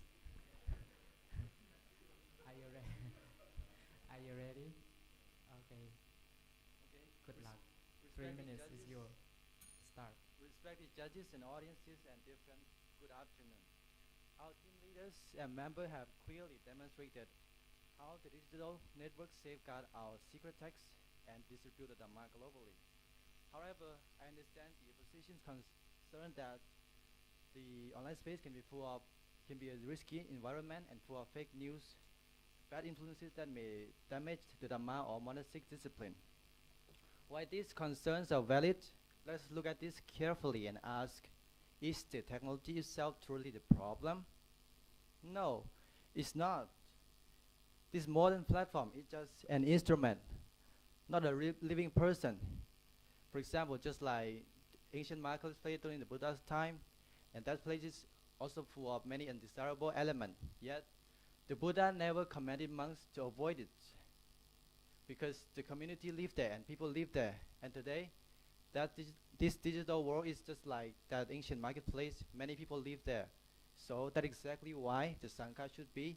And about the fake news, also we have to create and put more Dhamma and create official channel or something, etc. So, dear brother and sister, we also have to remember the classic principle of Ubaya, or skillful means. A sharp knife can be used by a doctor to save, to heal, or can be used by a criminal to hurt. This media is also identical to that knife. On the hand of the Sangha, it became a powerful vehicle to slide through ignorance and reveal the ultimate truth to the world. If the virtual world is full of, it appears dark and suffering. Isn't that exactly why the Sangha and Dhamma should be there? Because we cannot avoid it and neglect millions of people who are suffering loneliness, anxiety on the internet. So the digital sphere is the only global arena capable of hosting immediate cross-cultural dialogue. By bringing diverse communities together, we create the foundation of global sustainability and a shared future for humanity. To turn our back on this digital world is to abandon the very community that need the Buddha's guidance the most. So for this reason, it is clear that as monks, we do not have to fear technological progress. Instead, we have to steer it with mindfulness. And let's embrace this tool to spread peace to the modern world. Thank you, judges and audience, for your kind attention. Thank you very much. And next it's time to for the last supporter. Sorry, I think it will be summary section. Okay, next I would like to invite Venerable Panavangsa too.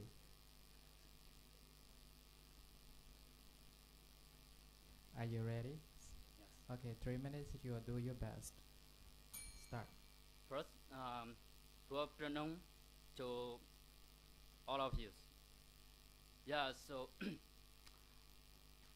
as a member of the opposition team, I strongly disagree with the proposition team. They say the digital world is a great opportunity for great advantage for the Buddhist propagation, but because it is convenient, people can learn Buddhist teaching online anytime, anywhere. I think they would like to say like this, because the Buddhist teaching can store online, Buddhist scripture we can learn online, right? But there are also a lot of disadvantages. The convenience also can create laziness and less motivated. Convenience also can make people stop visiting to monastery because they can learn online. They think like that, right?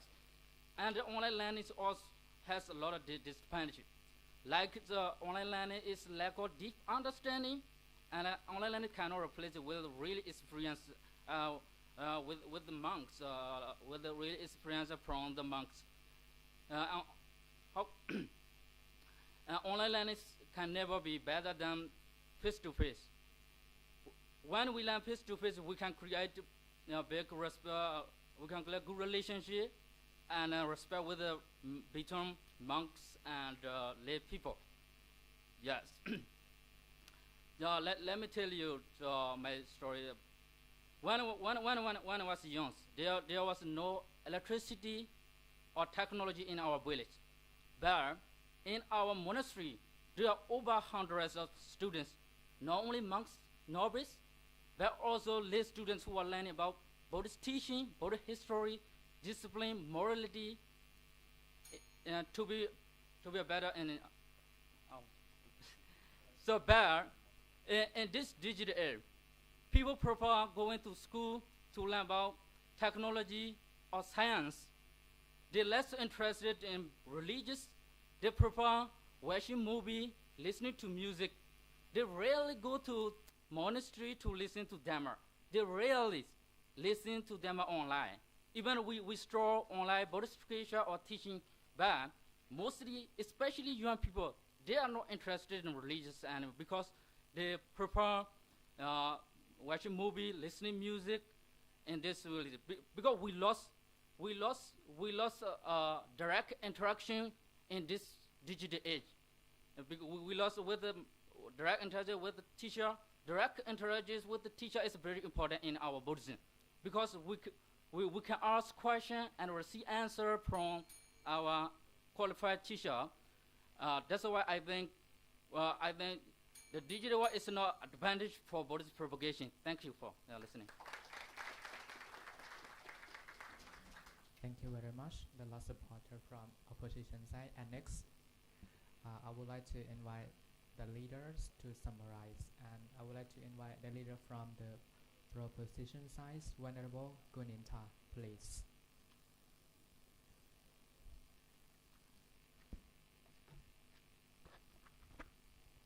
Are you ready? Yes. Okay, 3 minutes is your start. Once again, good afternoon, honorable judges and or my worthy peers from the opposition team, the Arakan Students Club. Thank you very much for your opposition as it stands for this debate competition.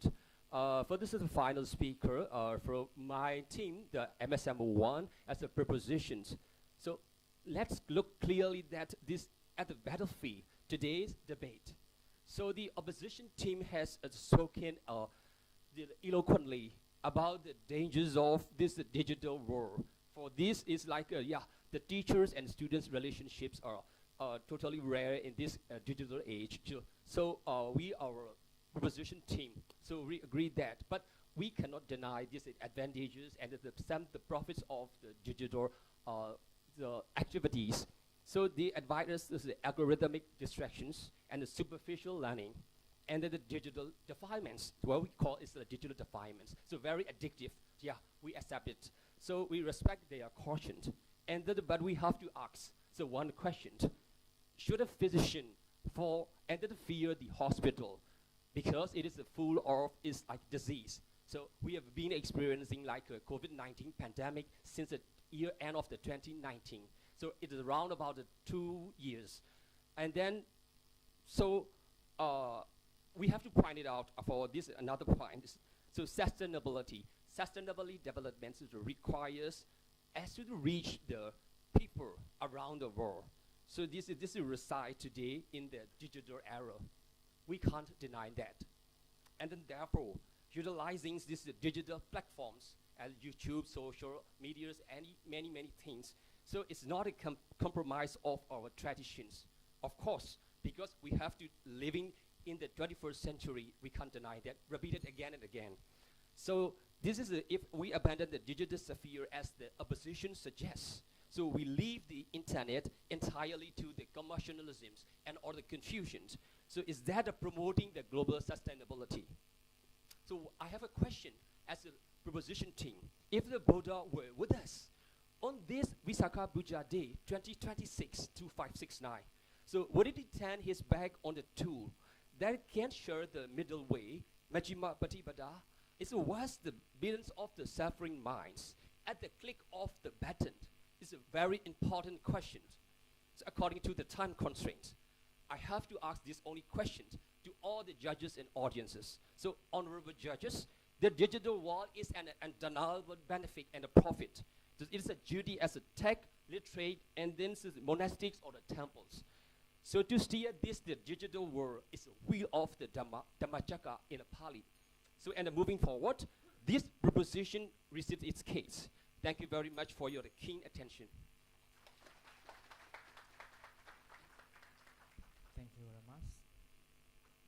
The proposition leaders for your summaries. And next, I would like to invite the opposition leaders, Mr.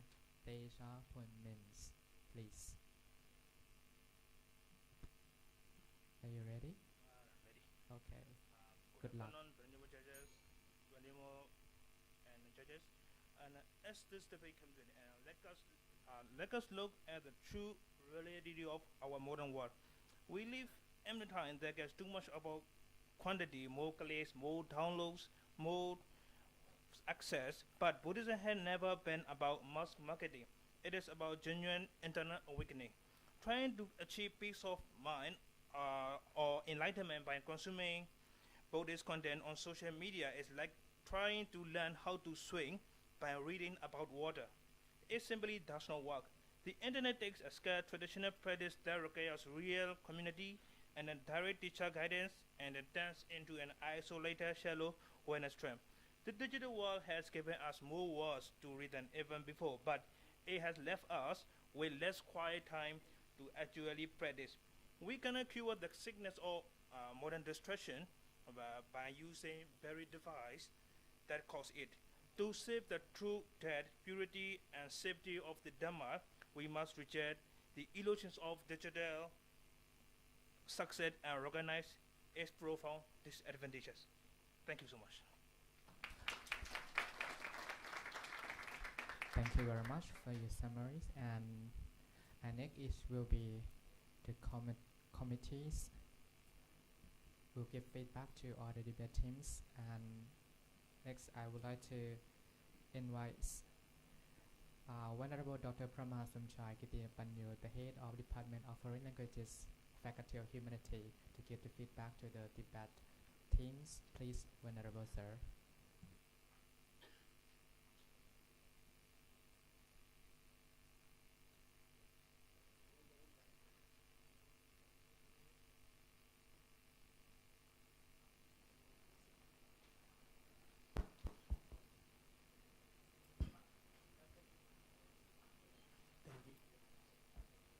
Thank you very much for giving me the opportunity to say something. It's called the comment. First of all, I would like to say congratulations to both of teams. Today Today your motion is really interesting. Right, is the digital world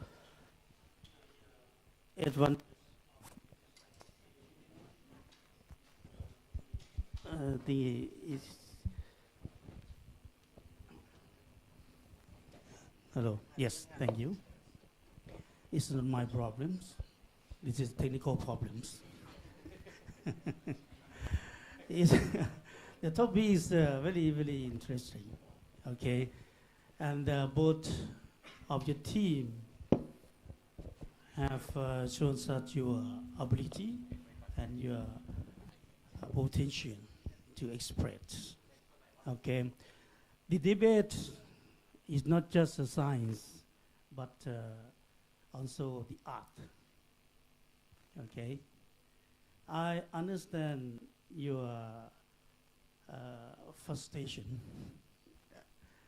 Right, as a former debater, right, you have something in your mind to express, right, to talk, but when you are present on the stage, yeah, something disappear, right? What you want to communicate, you want to convey is not follow your mind. This is happen. But anyway, I love both perfections and imperfections of all of you. So, yes, I don't want to take much time to give comment, but all the things I have written over here, right? But some of you need to improve your speaking skill. And one more thing is for the speaking, is confidence, right? Your confidence. That is come from your practice. Lack of practicing, listening, nothing's perfect. Okay, but now I learn from you all, from the first group of the team debate and the second group of team debate.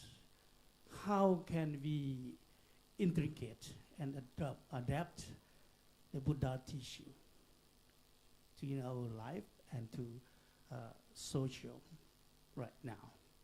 Okay, that's all for me. All the best. Thank you. Thank you very much. And next, I would like to invite Prajan Thamanan Parisuttachayo to give the feedback to the debate team. Please, Venerable Sir. Okay, thank you. I cut it short because I don't want to use a lot of time for. Okay, both of you is very close, and the topic is very interesting, and this is the time for you, for everyone who gave a chance to improve your ability to speak, to give the audience how to understand your message. You see, this is the core why university creates some activity to support students to improve themselves. Okay, and conclusion all of you is have a lot of things to improve in yourself, and congratulations. In conclusions, both of team have done is really nice, really good ones, because on the proposition team is your give a chance, give the listen, you can spread wider because of the digital world, and have online, easy to enter, easy to learn from that, and can translate to every languages, have a good chance to understand, to more understand, or even deeper.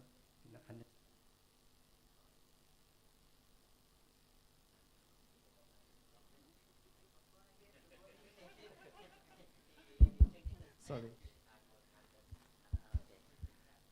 Okay, and another team is opposing team.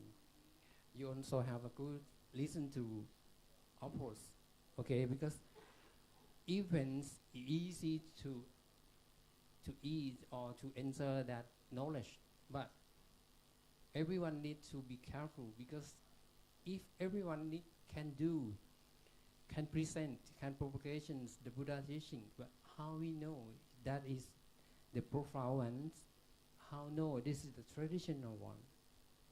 Okay, that is my idea, and I understand both of you do is the best for today. Okay, congratulations. Thank you very much. And next, I respectfully invite Pramaha Viradet Atipanyo to give the feedback. Please, Venerable Sir.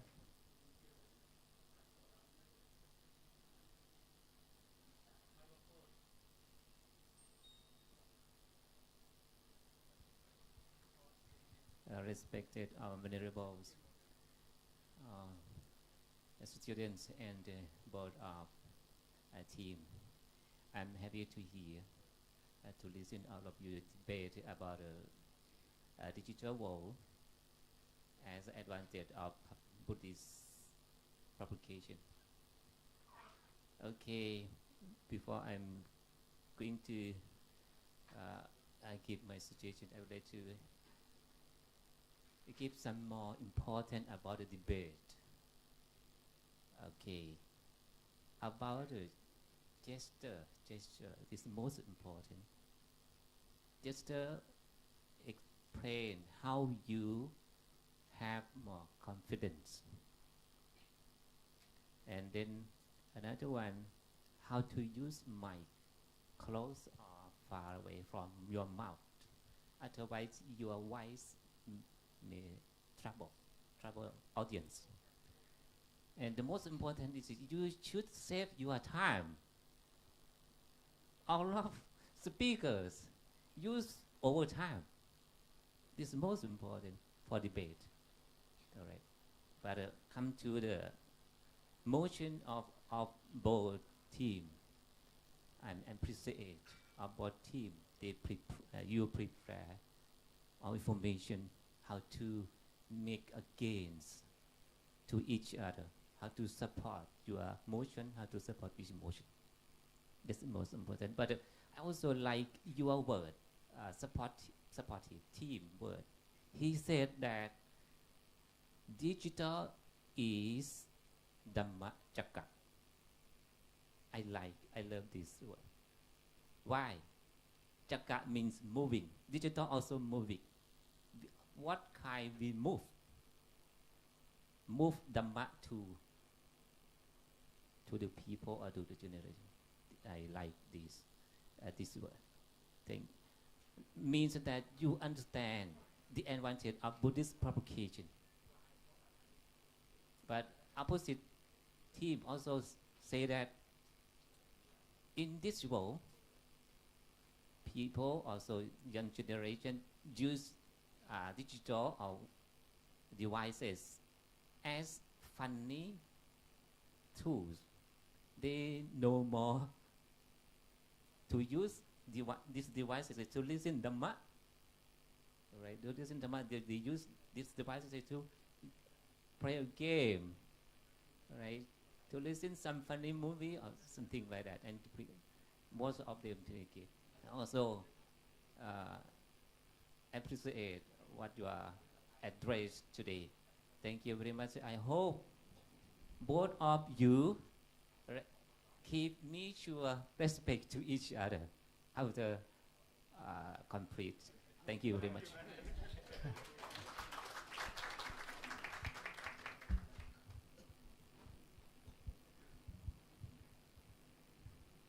Yes, as a chairman, just committees. Yes, before you are leaving the stage, right? The leader of the opposition side had left the question, right? They not just ask your opponent's side, but you ask the audience, including judge as well, right? You said that if the Buddha were here, right, was right, was he will think about this topic. Am I right? Okay. Who will give you the answer? That must be the associate professor, Dr. Sanu, will give to you. Please. Okay, thank you so much for our respected chairman. But I just a little bit confused that who would like to ask me? It was him or it is you?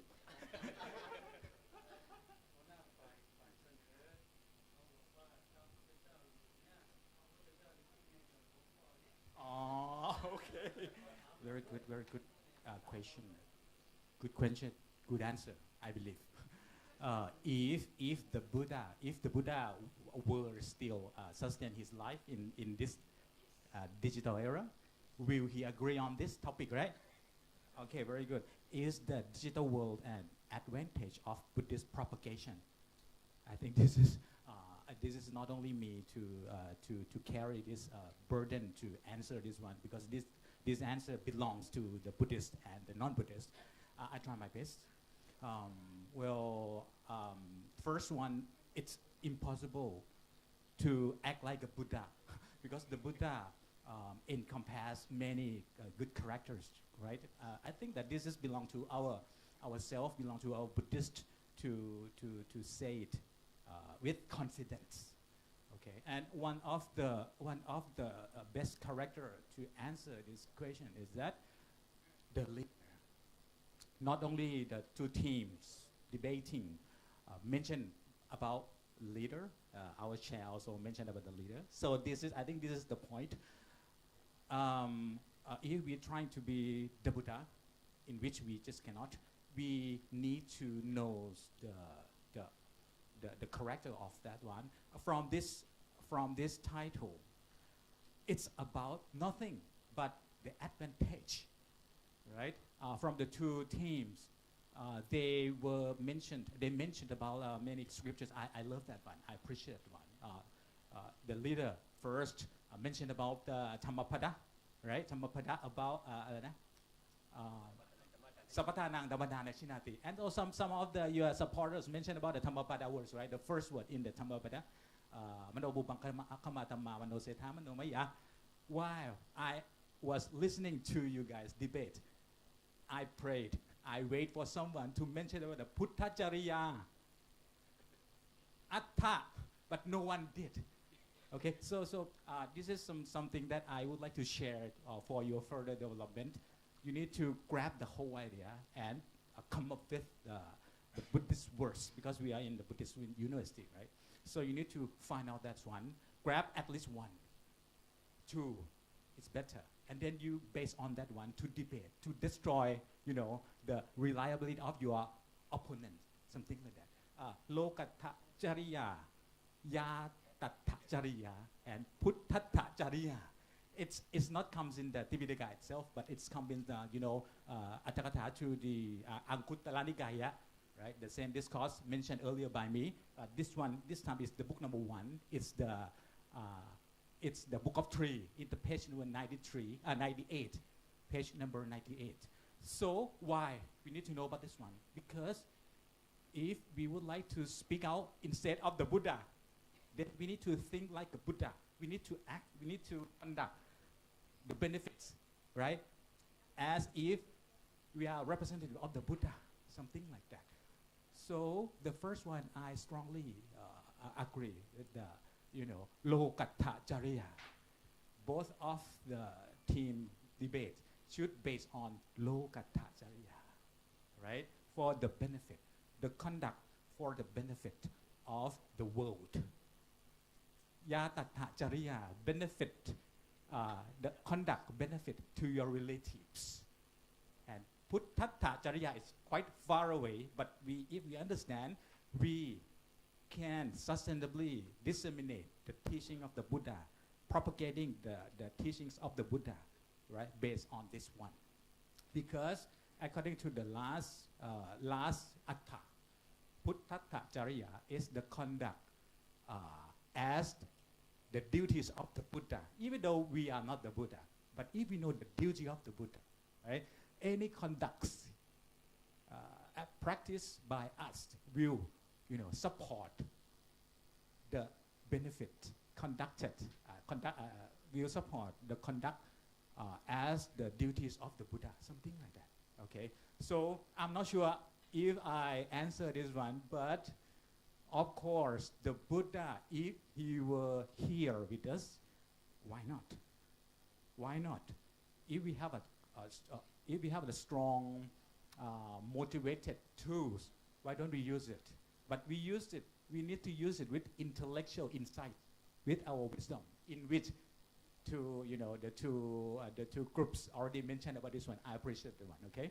That's why I agree when you guys mentioned about Manopupankama Dhamma, but you need to add a little bit more. It's not only our awareness, it's not only our Citta, Cetasika, but we need to use the, mental factor of the wisdom, Panya Cetasika, which is, which is Sopana Cetasika. It's beautiful one. So with wisdom, we can do anything, include the propagation of Buddhism using the digital advancements. Okay, thank you so much. I took so long. Thank you very much for the very remarkable and valuable and the best answer ever. I think the leaders of the propositions will be delighted these answers. Thank you very much. And once again, please give a big round of applause to our distinct committees again. And give a big hand to the Arakan student clubs. And give a big hand to the Myanmar student monk organizations. Thank you very much. Absolutely excellent. You did the best. Thank you very much. And next will be the last rounds for the academics debate for today's. And two last teams from Myanmar student monk organizations, but would be nun team, three nuns, one venerables, but I just mentioned like nun teams. And the second one, Bangladesh student club. And next, I would like to invite the leader of proposition teams, Venerable Aloka. Please give a round of applause. And next, I would like to invite the leaders of opposition teams, Venerable Nisan Barua.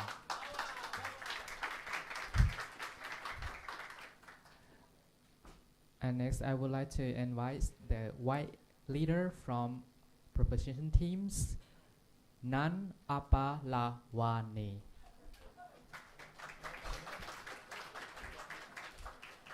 And heading to the white leader from oppositions, please welcome Venerable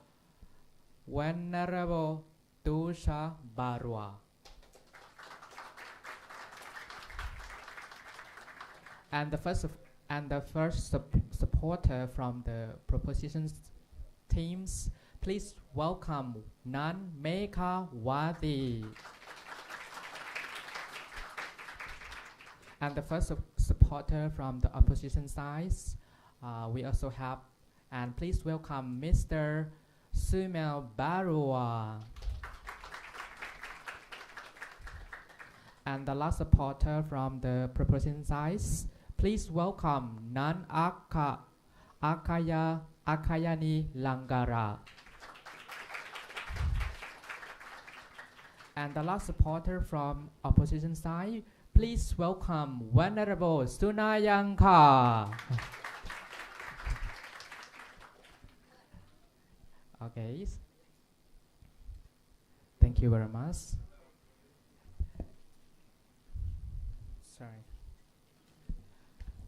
And both of your teams, please listen carefully. This is your topic that you have to debate with each other. And your topic is AI and technologies can spread the message of Vesak Puja better than monks. Once again, AI and technology can spread the message of the Vesak Puja Day better than monks. And the first one, I would like to invite the propositions leaders, Venerable Aloka, please.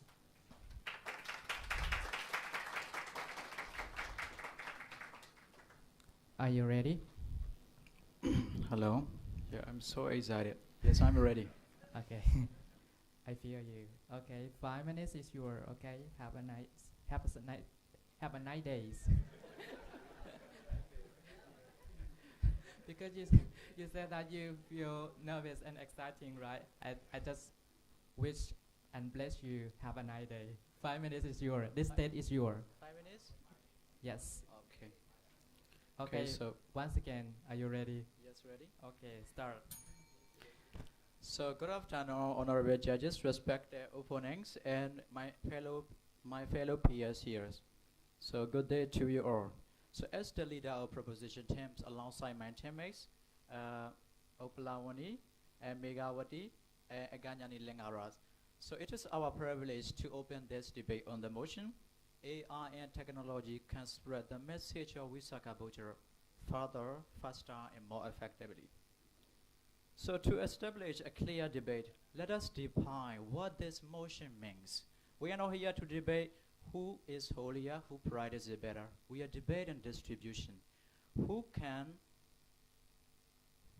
spread the message of Visakha Buddha further, faster, and more effectively to a suffering world?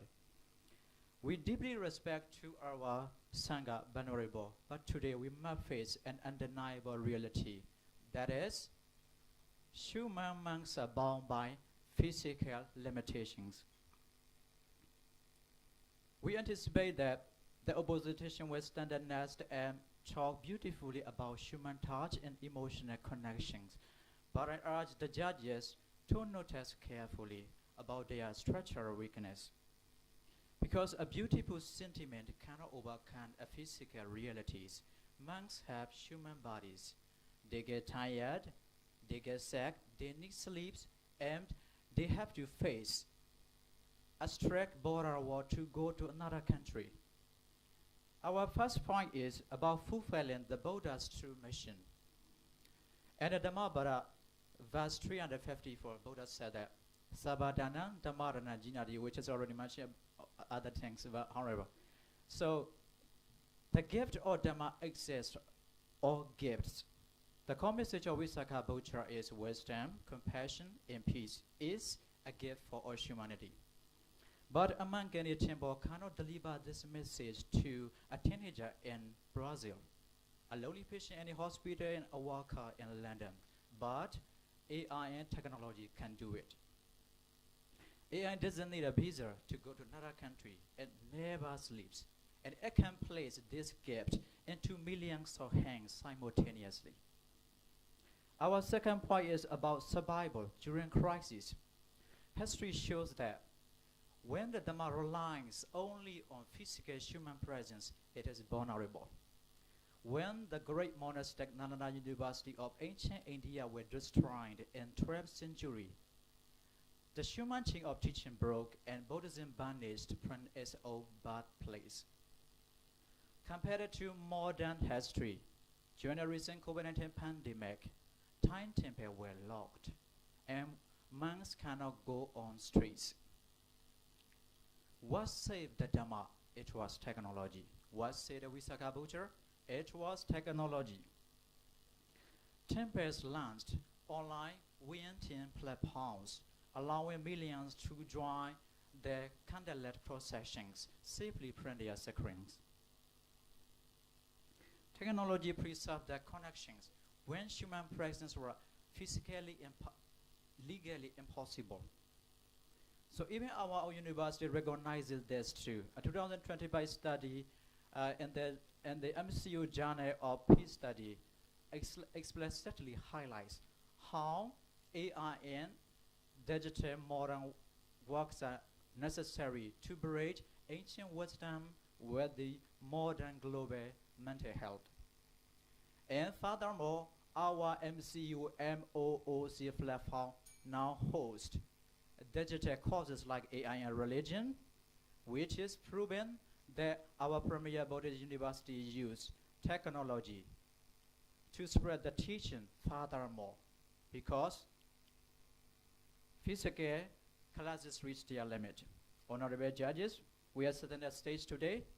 It is very clear that monks are the keeper of the Dhamma, but AI and technology are the one which is really useful to that broadcast it. So we proudly lead this debate, and I hope the opposition will come up with enough evidence to answer the questions how a human monks can overcome the limits of mental illness and also time, geography, languages. So thank you everyone. Thank you so much. Thank you very much. And next, I would like to invite the opposition leaders, Venerable Nishan Barua, please.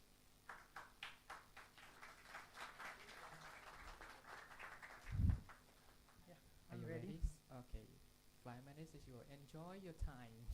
So, good afternoon, respected Mahasangha, honorable judges, honorable opponents, teachers, and all the fellow students. My name is Nishan Barua, and along with me, my teammates, Venerable Tushar and Mr. Shumel and Venerable Shunayankar. So today we stand here as opposition team to strongly disagree the motion that AI and technology can spread the message of Vesaka Puja better than monks. So I do partially support the motion actually, like AI and technology can spread the message of Vesaka Puja, but the problem is better. When it comes better, the better sounds like a student is trying to be claim that he is better than his master. So the AI technology, whatever you say, they are actually trained. So the information they got are all from the monks. It doesn't matter actually how much things you can spread where. It should touch the heart, and it is not possible by AI and technology.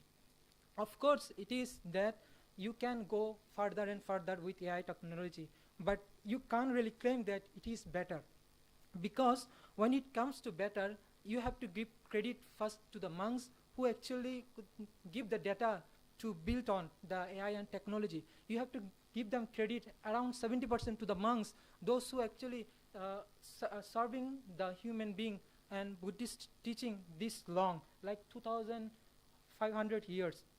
You see, from 2000 now, the Buddhism has survived more than 2,500 years without any kind of AI and technology. And I do believe that it will still survive few thousand years more without this kind of technology, only by monks. Our monks are the hero, and they are the one who actually sacrifice and guide the Dhamma. So we don't really need AI and technology to serve or to protect the Dhamma or to spread the Dhamma. The spreading of Dhamma will automatically begin. You don't really need any kind of AI and technology, just like 2,500 years ago. So my teammate already provide few things like why AI and technology is actually better than monks, but still I have to say something about this kind of thing. So yes, few things which are so AI are actually trained, and it's like, so if we go to a blind person and ask about any location, he can't really give you the location of the place. AI is just like that. He has limited ideas. He can give you the data it has. He cannot go further than that. Now, nextly, if my teammates still think that AI is better than the monks, then should we stop going to the temple? And should we go to temple, and should we replace our monks and with AI subscription to get the knowledge from that, and ask AI to guide us to the enlightenment? Is it possible? Of course not. So in this case, obviously technology can assist monks, but it cannot replace them. Now coming to the few questions from my opponent's team.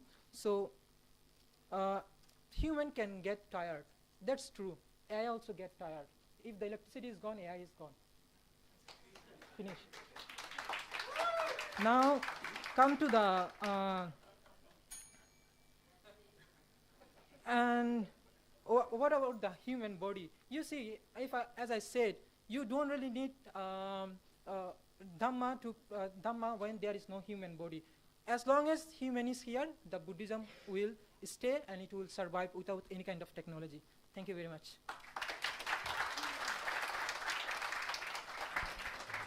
Thank you very much. And next, I would like to invite white leaders of proposition teams. Nan Apala Wanis. Opala Wani. Yes.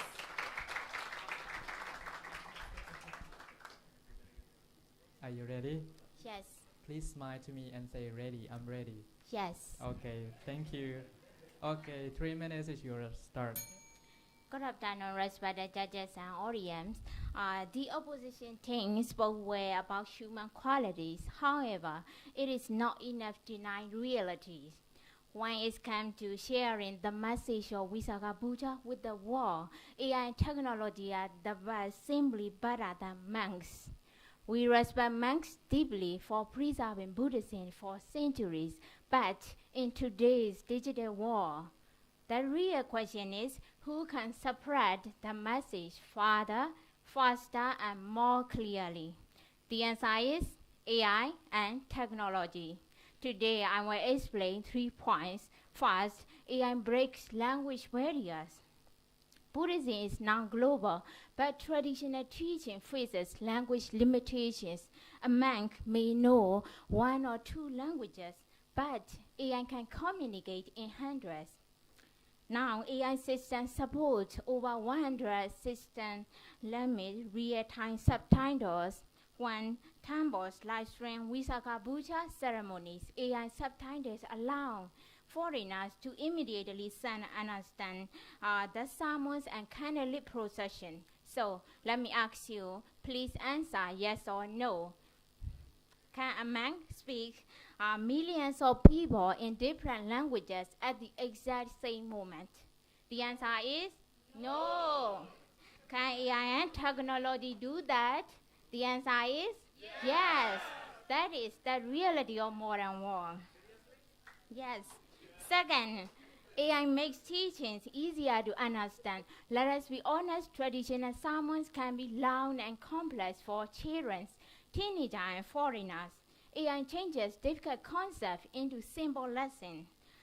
It can explain mindfulness and Visakha Buddha using multiple creative formats. Educational psychologist Richard Mayer proved that people learn best when busy audio and symbol tasks are combined. We are not saying monks are unimportant. Monks preserve Buddhism, but technology spread to the world. Technology connects the Dharma with the younger generation. When the Buddha message reaches every phone, every home, and every heart, that is not a loss of tradition. That is the future of Buddhist education. Therefore, AI and technology are undeniably the best tool to spread Visakha Buddha Day in the modern society. Thank you. Thank you very much, white leader from the proposition science. And next, I would like to invite the white leader from the opposition science, Venerable Tushar Barua. Please.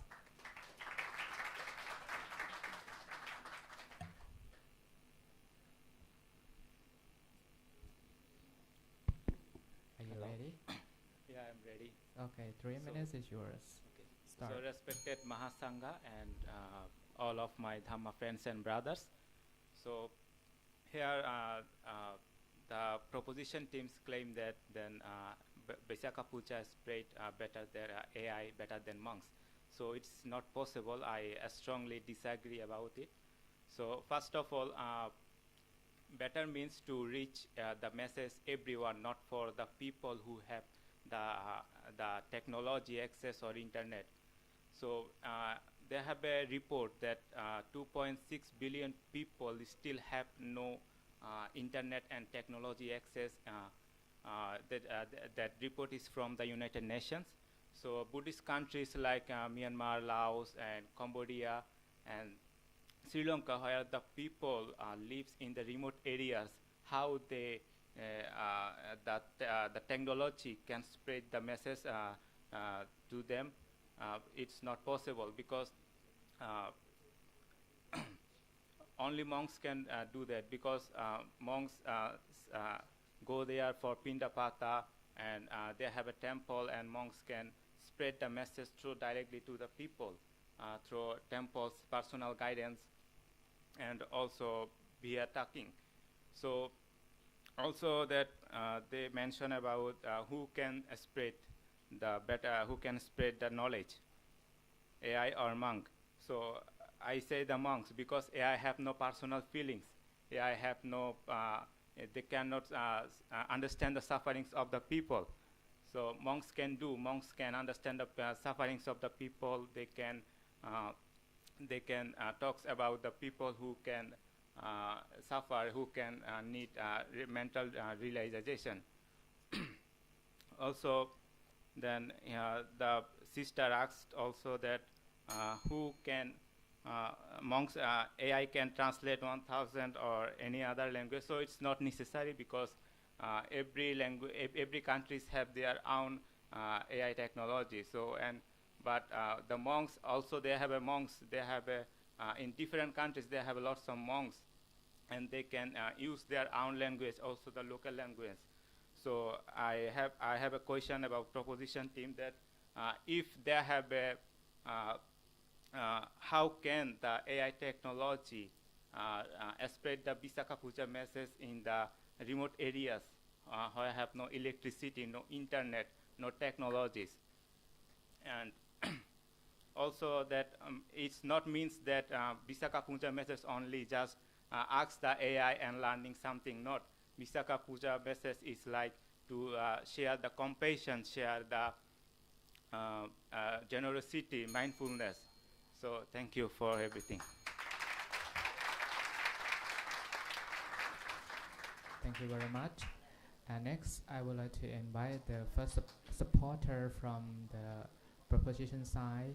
Please welcome Nan Mekawati. Are you ready? Ready. Okay. 3 minutes is your. Enjoy your moment. Okay, good afternoon, my honorable judges and everyone here today. My name is Megawari from Myanmar. I'm proud to stand here as the third speaker for my team. Our opponents think already said many things. Yes, they are right to some extent. However, after listening to my voice, they were completely agreed that AI and technology can do it much better to spread the message of Visakha Puja. Their bigger weakness is that they ignore human limits. Today, I will show you how technology wins by facing those exact human limits, human weaknesses. I have 3 points. The first point is location. Opponent weakness is that waiting for Yan to the temple, but in 2022, few results for reports show that 95% of teenagers spend their time online. So traditional ways to lose 95% of the year. You already don't have rainy banana soda. The Buddha didn't wait the people.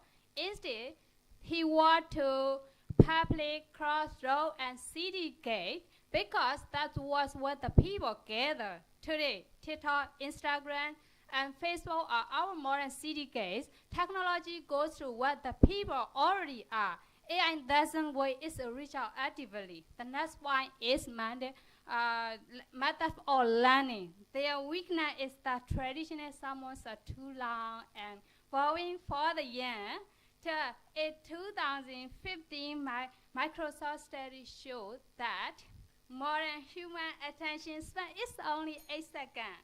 But long lecturer don't work anymore. But look at the Buddha time in the Alavaga Soda. The Buddha didn't give a long speech to the demo Alavaga.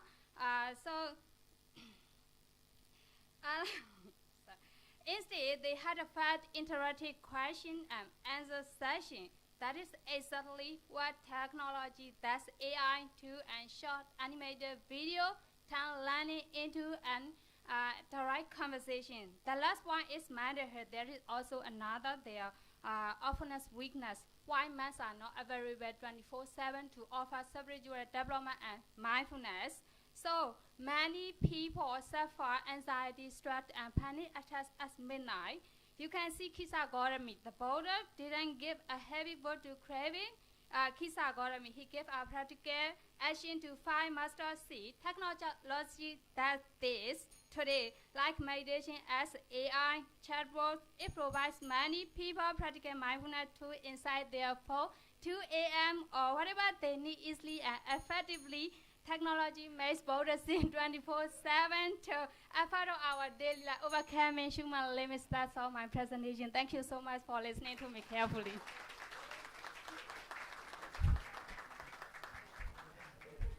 Thank you. Thank you very much. I know you still have a lot of I think you still have a lot of content that you would like to speak or express to the committee, but time is time, okay? And next, I would like to invite handsome supporter from opposition sides. Please welcome Mr. Sumel Barua.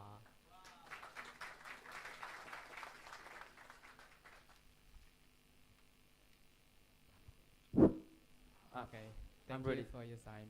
Okay, do your best. 3 minutes is yours. Start. Good afternoon, respected judges, honorable opponents, and everyone present here. As the third speaker, I will rebut the opposition's argument and strengthen our team's position. The opposition claims that AI and technology can spread the message of Visakha Buddha better than the monks because technology is faster, reaches more people. However, our team believes that speed does not guarantee you the truth. One of the biggest dangers of AI and technology is the spread of false news. Today, anyone can post religious content online even if it is incorrect. We often see fake Buddha quotes, misleading teachers, edited videos, and oversimplified text spreading quickly on social media like TikToks, Facebook, Instagram, etc. Our nun just stated that 95% of teenagers use the internet. So let me answer her. If the information online is incorrect, most of the teenagers will go to the wrong way and have the wrong idea about Buddhist teachings. And many people believes on this post without checking the reliable sources. As a result, people may misunderstand the true meaning of Visakha Buddha as well as Buddhism. For example, short videos often turn deep Buddhist teaching into entertainment content to gain more views and likes.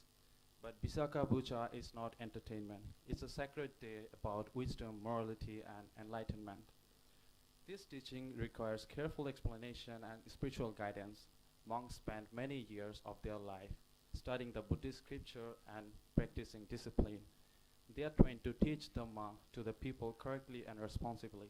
AI, on the other hand, collects information from the internet, and if the information is wrong, then AI can also spread the wrong teachings to millions of people.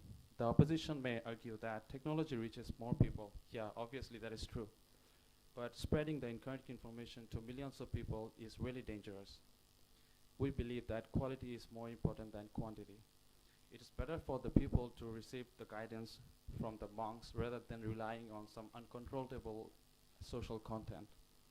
Ladies and gentlemen, technology is a useful tool, but it should support the monks, not replace them.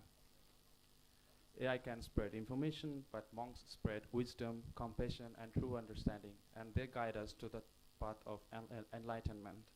Therefore, our team strongly rejects the idea that AI and technology can spread the message of Visakha Buddha better than the monks. Thank you very much.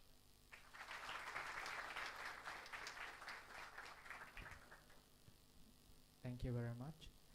And next, I would like to invite the last supporter from the proposition side. Please welcome Mahachulalongkornrajavidyalaya.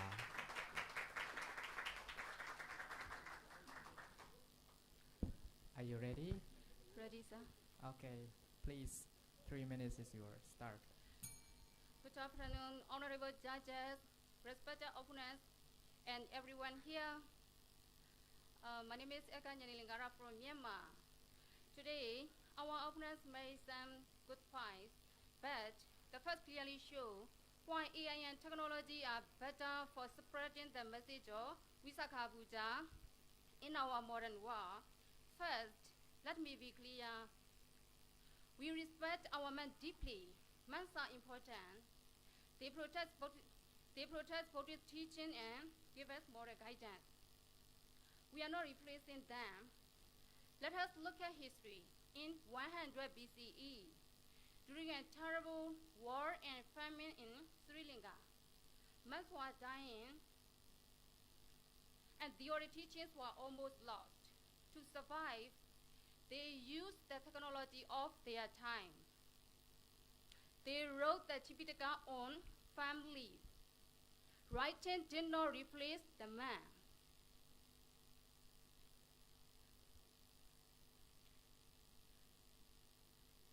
It's the Dhamma. Today, AI and digital technology are simply our modern family, protecting and conveying the message of Visakha Buddha far beyond human limits. Our opponents argue that physical mass are enough, but we must look at human reality. Men get tired, they get sick, and they cannot be everywhere at once. If a young person in America wants to learn about mindfulness at 2 a.m., a man in Thailand is sleeping. AI and technology do not have these weaknesses. A few research reports show that over 80% of youth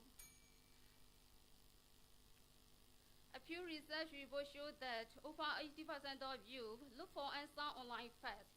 If Buddhism is not online this digital platform, the younger generation will never find it. Technology fills the gaps human limits cannot reach. Think of this simple analogy. A microphone does not replace the singer. It helps the singer's voice reach the back of the room. If men are the singer and technology is the microphone, as the famous Buddhist scholar Dr. Wabula Rahula wrote, Buddhism is about timeless wisdom, akaliko. Remember, man presents the message, but technology multiplies it.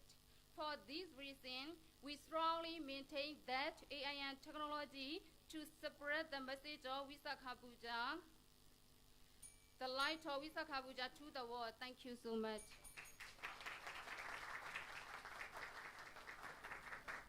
Thank you very much. And next, I would like to invite the last supporter from the opposition side. Please welcome Venerable Sunayanka.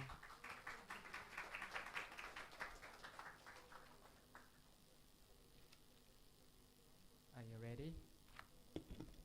Just a minute. Okay. Okay. 3 minutes. Start. Thank you, MC Venerable. Good afternoon, Mahasangha, honorable judges, teachers, opponents, and fellow students. As the final speaker, I firmly stand by our team position and respectfully oppose the arguments of the other side. Respected judges, if we reflect deeply on Vesak Day, we must first understand its heart and significance. And when we think about the Vesak, we think about the Buddha. If we think about the Buddha, we naturally think about the Sangha, because monks are the living representative of the Buddha's teaching. So Vesak Day is not separate from monastic life, it's carried through it. Respected judges, we are talking about the core message. I think our opponent friends that did not realize the topic. The core message is peace, compassion, mindfulness, and wisdom. These are not just a word to be posted online. These are the quality that must be practiced, experienced, and embodied in daily life. Last year during Vesak Day in Thailand, a foreign friend visited temple with me. Before coming, he thought Vesak Day only to remember as Buddha. But when he saw people practicing meditation, offering candle, flowers, listening Dhamma, and receiving monks' inspiration, he just genuinely shocked and surprised. And he said, I did not realize even this place could offer such peace, wisdom, and hopes. So see, this is the true message that lasting impact no one erases from the mind of people. Respected judges, peace begins within the human heart. AI can describe peace, but it cannot realize. AI cannot cultivate loving kindness, cannot practice. So one of opponent asks us how the monks speed. So I think growth visibility does not automatically means growth in wisdom. The Dhamma spirit or in the people practice sincerely. Thank you very much. Thank you very much. And it's time to summarize. And next, I would like to invite the leader of the positions to summarize. Okay, you have 5 minutes to summarize. Are you ready? Oh, 3 minutes, sorry. 3 minutes. Are you ready? Okay, I'm ready.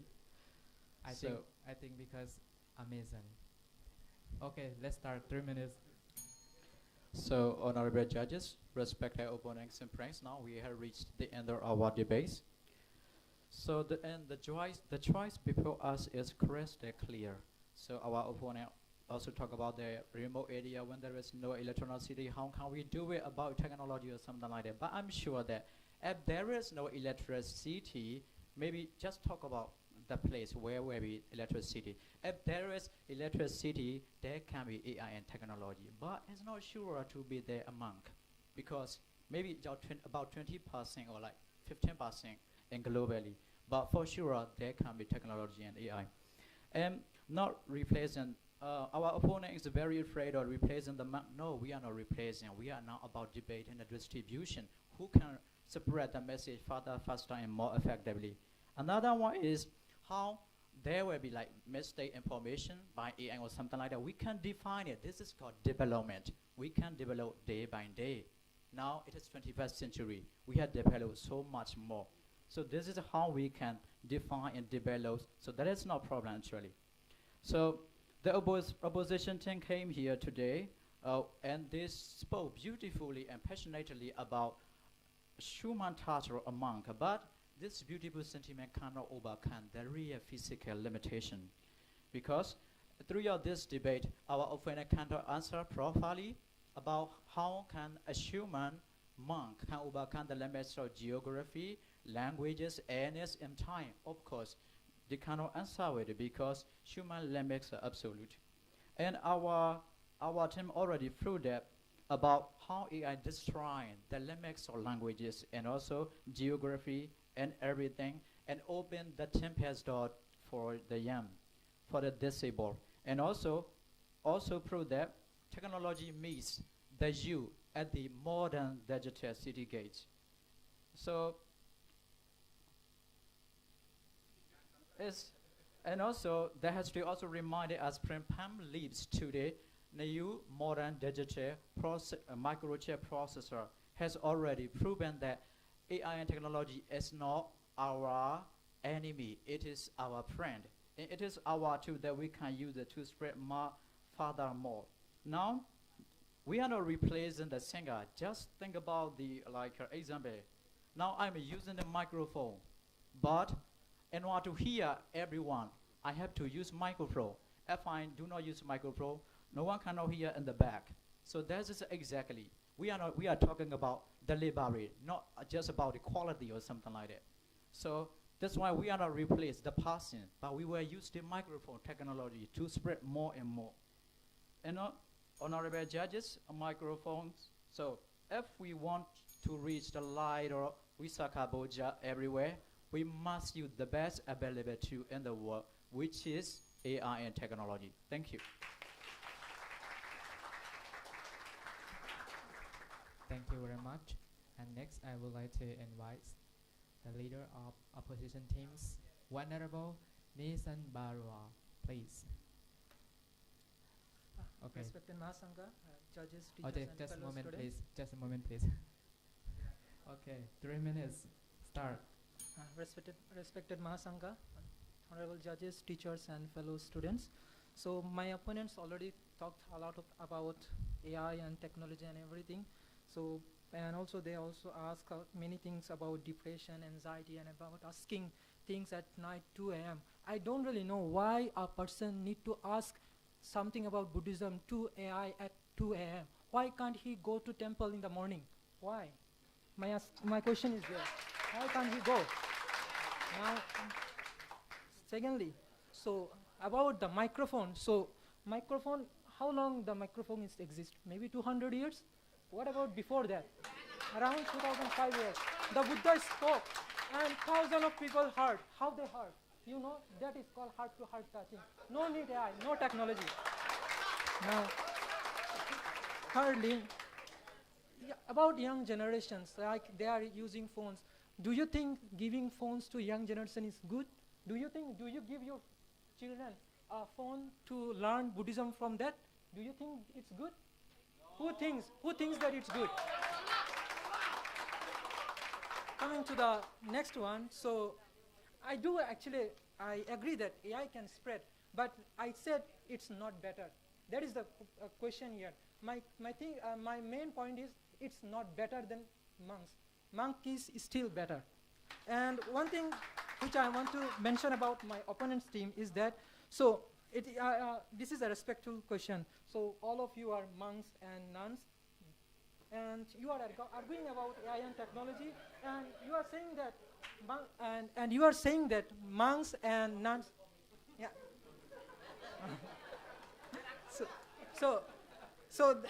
My opponents are monks and nuns, and they are arguing that AI and technology are better than monks spreading teachings. Are they not making their own role of existence less meaningful by doing that?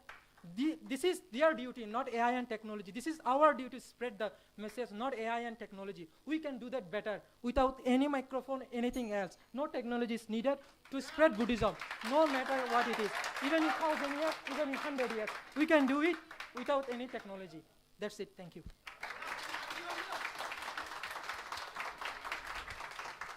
Thank you very much. But please remember, you are friends, okay? After you leave from this meeting room, okay? Don't fight each other, okay? Just acting, okay? Just acting as a debaters, okay? You still be friends and a good friendship, okay? And thank you very much for the debations has completed already. And next will be the committee science. And for this round, I will invite all the committee to give the feedback and comment to all the debater team here. And okay, please be quiet.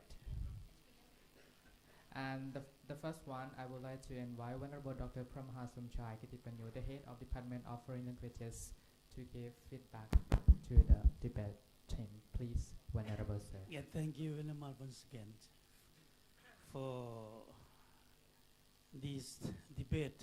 Really excited. Okay. And then, yes, of course, this topic is very, very controversial, right?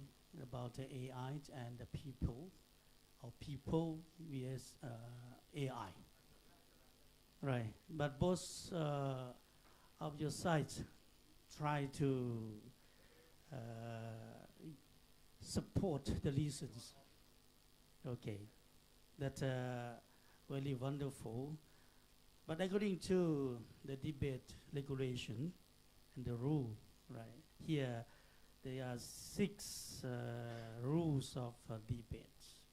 Okay, all the rules, there will be the marks for you all. All right, but anyway, I'm here as a judge, as chairman of the judge committees. I really honors and really proud to all of you. You have shown your great effort, and you try to express your knowledge about the topic, right, under the guidance of Buddhism. But yes, the reaction, that is a style. Okay, no, nothing yet to going to be happen in the next future, right? After complete this competition of the debate, we are friends. We are same family. As our beloved directors told us in the morning, this is your family, right? MCU, our family. We are brother and sister. We are friends here. Just the idea. That's a way of to improving your skill, your knowledge, your ideas. Right? This is the kinds of development your thinking mind. Right? That is our university expected from you. You are the power of the future. Okay. After finishing the debate, not just fit here, don't worry much about the award, about the winner or loser. Right? They have to learn the lesson from this one to improve and develop in the future. Not just for the activity, but the most important thing to adapt, to utilize, make use of this in your daily life. Thank you very much. All the best. Thank you very much. I just said, don't worry about the reward or the prize, but at the backside, no, I'm so worried about that. Okay, I feel you. I also a student, and yeah, the prize and the reward is also important, no? Okay, and next, I would like to invite Associate Professor Dr. Wirakan Kanakamalej, please. Thank you very much. So it is excited team, the last team, opposition team. Okay, I will talk about only some debaters. For opposition team, the leader, he proposed that technology, AI and technology are better than monks, better than monks, and also they can help spread the teaching of the Buddha or the message. So for me, I have no doubt. I have no doubt for his information. And for the second debater, Meshi, I think she said AI suppress fast and clean, and clear information. Okay, so I agree with her. Also, she asked question for the audience. She responds the cooperation from the audience as she needed. That's very good. For opposition team, the leader, he said that in the time of the Buddha, there were no any AI and technology. Only monks who spread the teaching of Dhamma of the Buddha for 2,500 years. So I agree with you. Good, very good reason and also good rebuttals. And how about number 2, number 3, 2, 3, 4 debaters? Also, they disagree with the propositional team. Also, for me, I have just to mention about overall picture for the debate today. Every team respect the other team. My head of department worry. You may have some comment. So don't worry. Every team respect other team. You address the audience, the judge, opposition, and including opponent. That's very good. From my observation, you keep eye contact. Also, you have a polite attitude through the debaters. That is the way of performing debate competition. Use appropriate body language.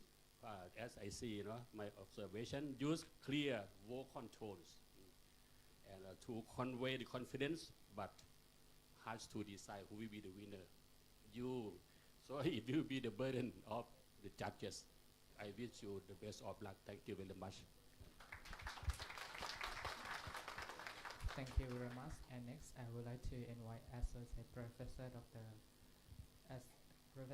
Sanu Mahachulalongkornrajavidyalaya. Please say. Okay, thank you so much. So I guess that this is the final time for me as a commentator to give some advice, a little piece of advice to all of you. Okay, so this is not only the final suggestions, but to give in especially to the two groups of debate here, but to the previous groups as well. After this one, we are going to announce for the winner, right? Something like that. Okay, so hold your breath. Okay, I appreciate for all the 6 debating group together. They convey a very active respond, especially the two groups of this one, the final round. Okay, when I see the poster first versus, yeah, it is like watching like the boxing fight. All of you are the real fighters. Okay, especially the two groups. Okay, to me, both proposition and opposition did a very good fighting. Okay, I think that they are in the same way. Okay, the heavyweight, they fight so hard. Okay, so we a little bit concerned about your peace. Do not fight after this one. Okay, in the boxing fight, we also watch it for the pleasure. We use the most powerful, like hands, right, with the tools. But in the academic, debate, fighting, we're fighting with the knowledge. So it depends on how good or how well you can, disseminate the teachings of the Buddha together with the techniques, especially those modern science theories. I mean, the fightings in order to make or strengthen your reliable level. I think that both of you did great. Congratulations. Okay. First, go to the proposition group first. I think that they punch you until death because they can draw a lot of many voices, right? From just the technique of asking. They have got the audience's voice from a persuasive technique.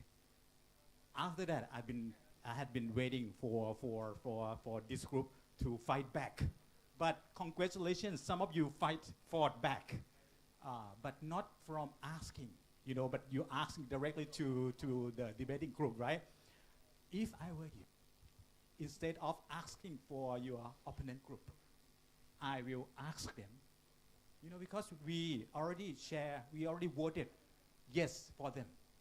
You need to do the same thing.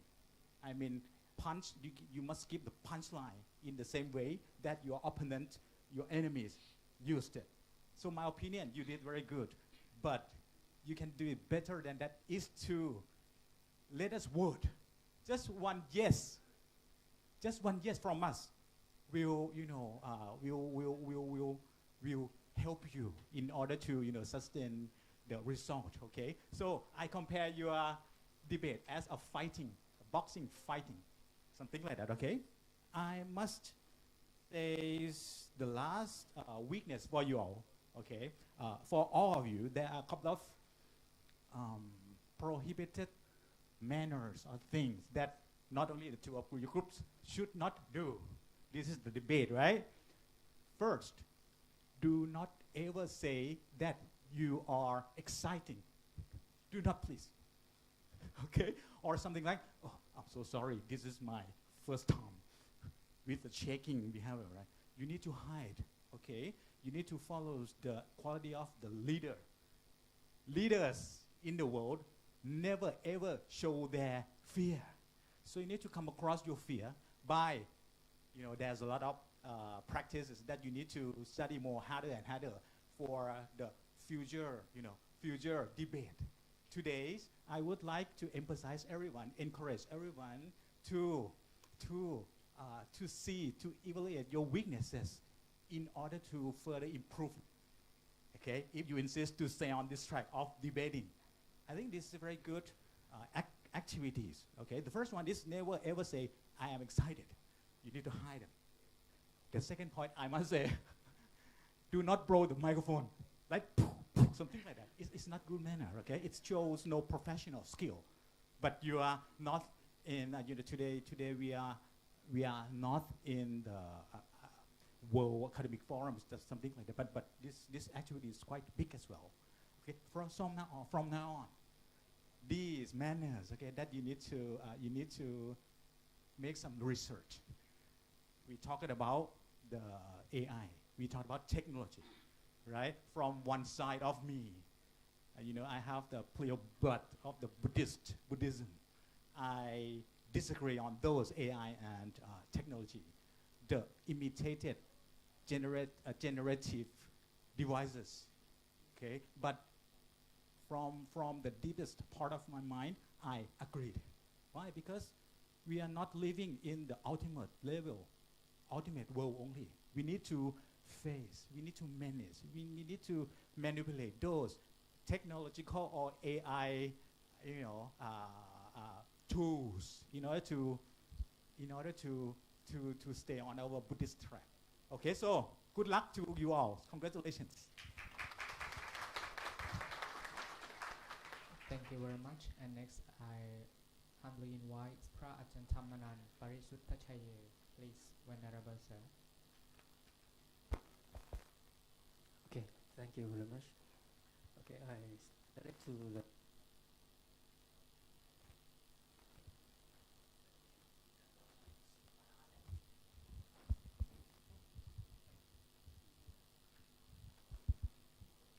okay, direct to the suggestions and congratulations to both teams.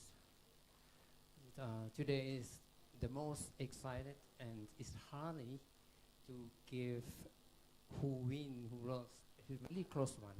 Okay.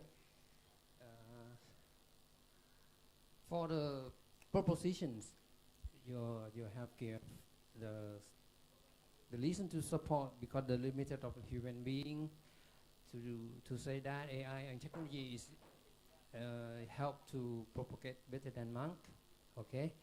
And the countryside to break down the landscape, the languages, to break down the distance, to break down the timeless. Okay, that is very good, very nice, and very sharp to the listen to support. But in another side is you use analysis is to self-training is better.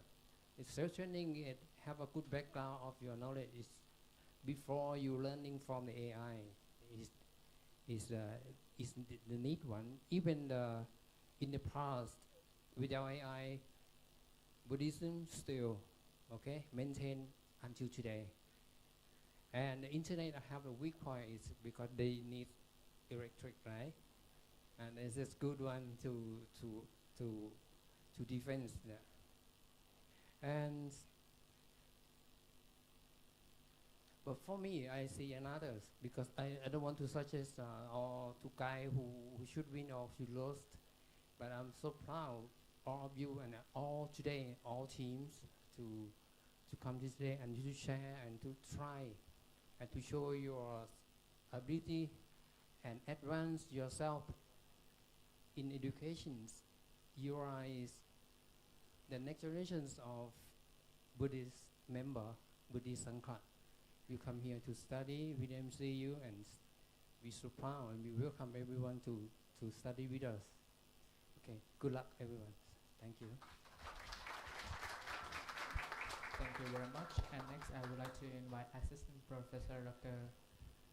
Thanatis Atnali. Please, sirs. Finally, I am the last one. So, on my psych eyes, I have not any objection to you both team because I love you guys. Yes, because you show your idea deeply, try to express what you feel to the topic today. Even I try to follow you guys both theme, you can observe on all the judges that they try to write what you spoke here. In each debater give us the idea that mean you know very well that we could understand you. Like on my left side, the propositions, they try to show that AI and technology can be help the new era to spread out the message of the Dhamma in these new technologies. No barrier of any languages if you can use the tools of AI and technologies. AI can speak so many thousands of languages that none have said. No one have denied by this because it's the true things. And technology also better to spread any vilely Dhamma to even in the countryside. It's true also, no one reject this. And finally, she tried to showcase of the abilities of human being as well, conclude to the potentials of the AI. This one also we accepted. So by your side, AI can be the tool to translate any languages to spread out the Dhamma concern to accessibilities of the topic today. Congratulations by the propositions. Love your teams, love your cooperation, and love your ability to show us you have a confidence. So, sincere thanks to your proposition. On the other hand, it doesn't mean you are not good. You are very good. I also love you. You are a smart guy. You are intelligent, and you are a smart man. And you show a lot of the reason to us that, like, humans can be better to spread the message by touching the Dhamma. It's true, man. Why? Because many thousand years ago, we count many thousand decades that the Buddha have given us the Dhamma by himself, by spoken of his own languages, right? So that means you say today touching our mind that no one can be replaced the human being. This is the reason that's why I love you. For the Dhamma can be practiced without using any technology. This is also true. Technology cannot practice. I just observed from the Korea last 2 days ago that they just ordinate the how robot, right? But robot is mean just like how to say, like a robot, right? He has no any feeling for any reason. He can teach you the Dhamma, but how could he feel that Dhamma to offer to others who listen to him? No, it's not possible, right? By this listen, it's true also. And also you said AI just can give you only data. I, a friend with AI, especially Gemini, before I getting to the bed at night, I ask him all the time, hey Gemini, I have done so many things today. So what about your idea? Gemini will suggest you so many thousands of words and meaning, but something he is like awkward, unclear. He pretend to know all things what I have done, but that is not true. But he said that he knew very well. This also just data, okay. And human being can be, what I can say can be, oh, you say about the human being can be exhausted, can be tired. Also AI also can be tired, right? Because of out of the electricity. That's very, very big important feeling to us that you are intelligent. Thank you so much by this your verse, by this your motto. This is being your motto today, but in our meeting conference today. And the last, what I would like to give my idea, you said that AI has limitations of the feeling, cannot, you say, cannot reach to the human being feeling. It's true also that I say one more second by this. So it is said that even we cannot avoid the AI and technologies in this era, but we can separate, we can do realizations of the work.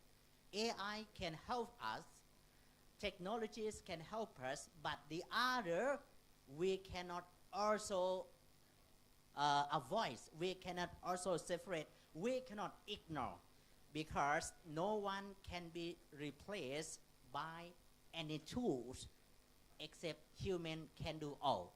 Don't forget it, AI made by human. Okay? Thank you so much to both of you and good luck. Thank you so much.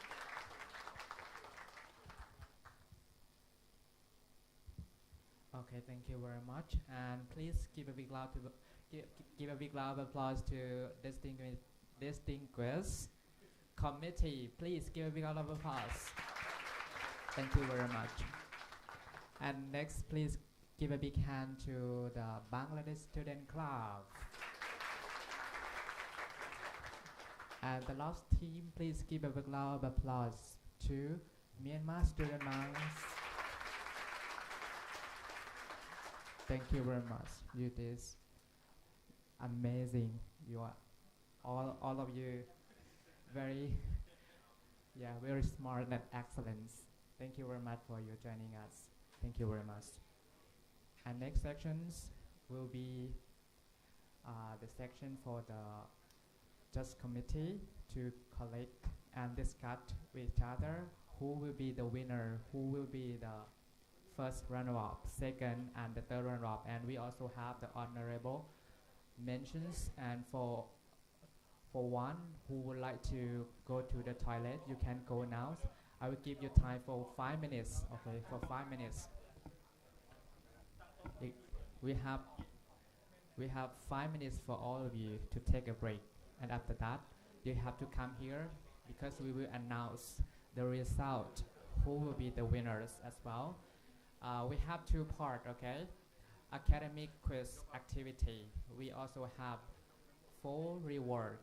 The winner, the first runner-up, and the second runner-up, and the third runner-up, and also the honorable mentions reward as well. And for the academic debates, we also have 4 rewards as well. We have the first, the winner, the first runner-up, the second and the third, and honorable mentions. And for the prize, for the winner, you will get 3,000 baht. 3,000 baht. 3,000 baht, yes. And the first runner-up, you will get 2,000 baht. Okay, 2,000 baht. And the second runner-up, you will get 1,500 baht. And for the honorable mentions, you will get 1,000 baht. Okay. And the academic quiz as well, you will get the same price as well. And the most important, I would like to inform to all of you, we also have the popular vote team's reward as well. And now we have sum up and we have the results, and we got the results already, and we will now use soon. Okay. For the popular vote, for popular vote team's reward is also important and exciting. I have to ask the director first. I have to ask the director first for the popular vote reward. I don't know how much is the price. Yeah, it's the price. You have a lot of encouragements and supporter for your organization, right? Because Myanmar Student Club, there are a lot of students here, and I have to congratulate in advance. And for the debater team, you have to stay here until the end, okay? And for the all the participants, not just the debate team, you have to stay here because we don't know who will be the winner or the first, the second, the third runner-up for the academics quiz. Okay. If For example, if the winner are not here, it means we will the first runner will replace that space. Okay, it will be like that. That's why you have to stay here until the end of the ceremonies.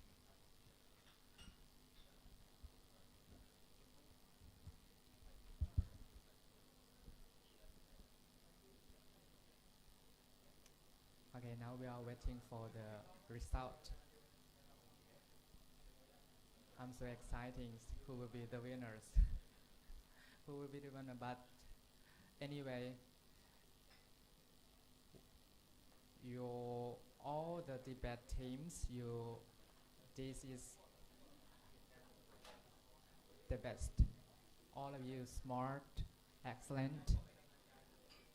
Because it's very difficult to speak in front of the crowded people, or a lot of people try to look at us, right? And maybe sometimes some students feel shy and very nervous to speak in front of lots of people.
Okay, all the participants, if you finished already, I would like to invite all of you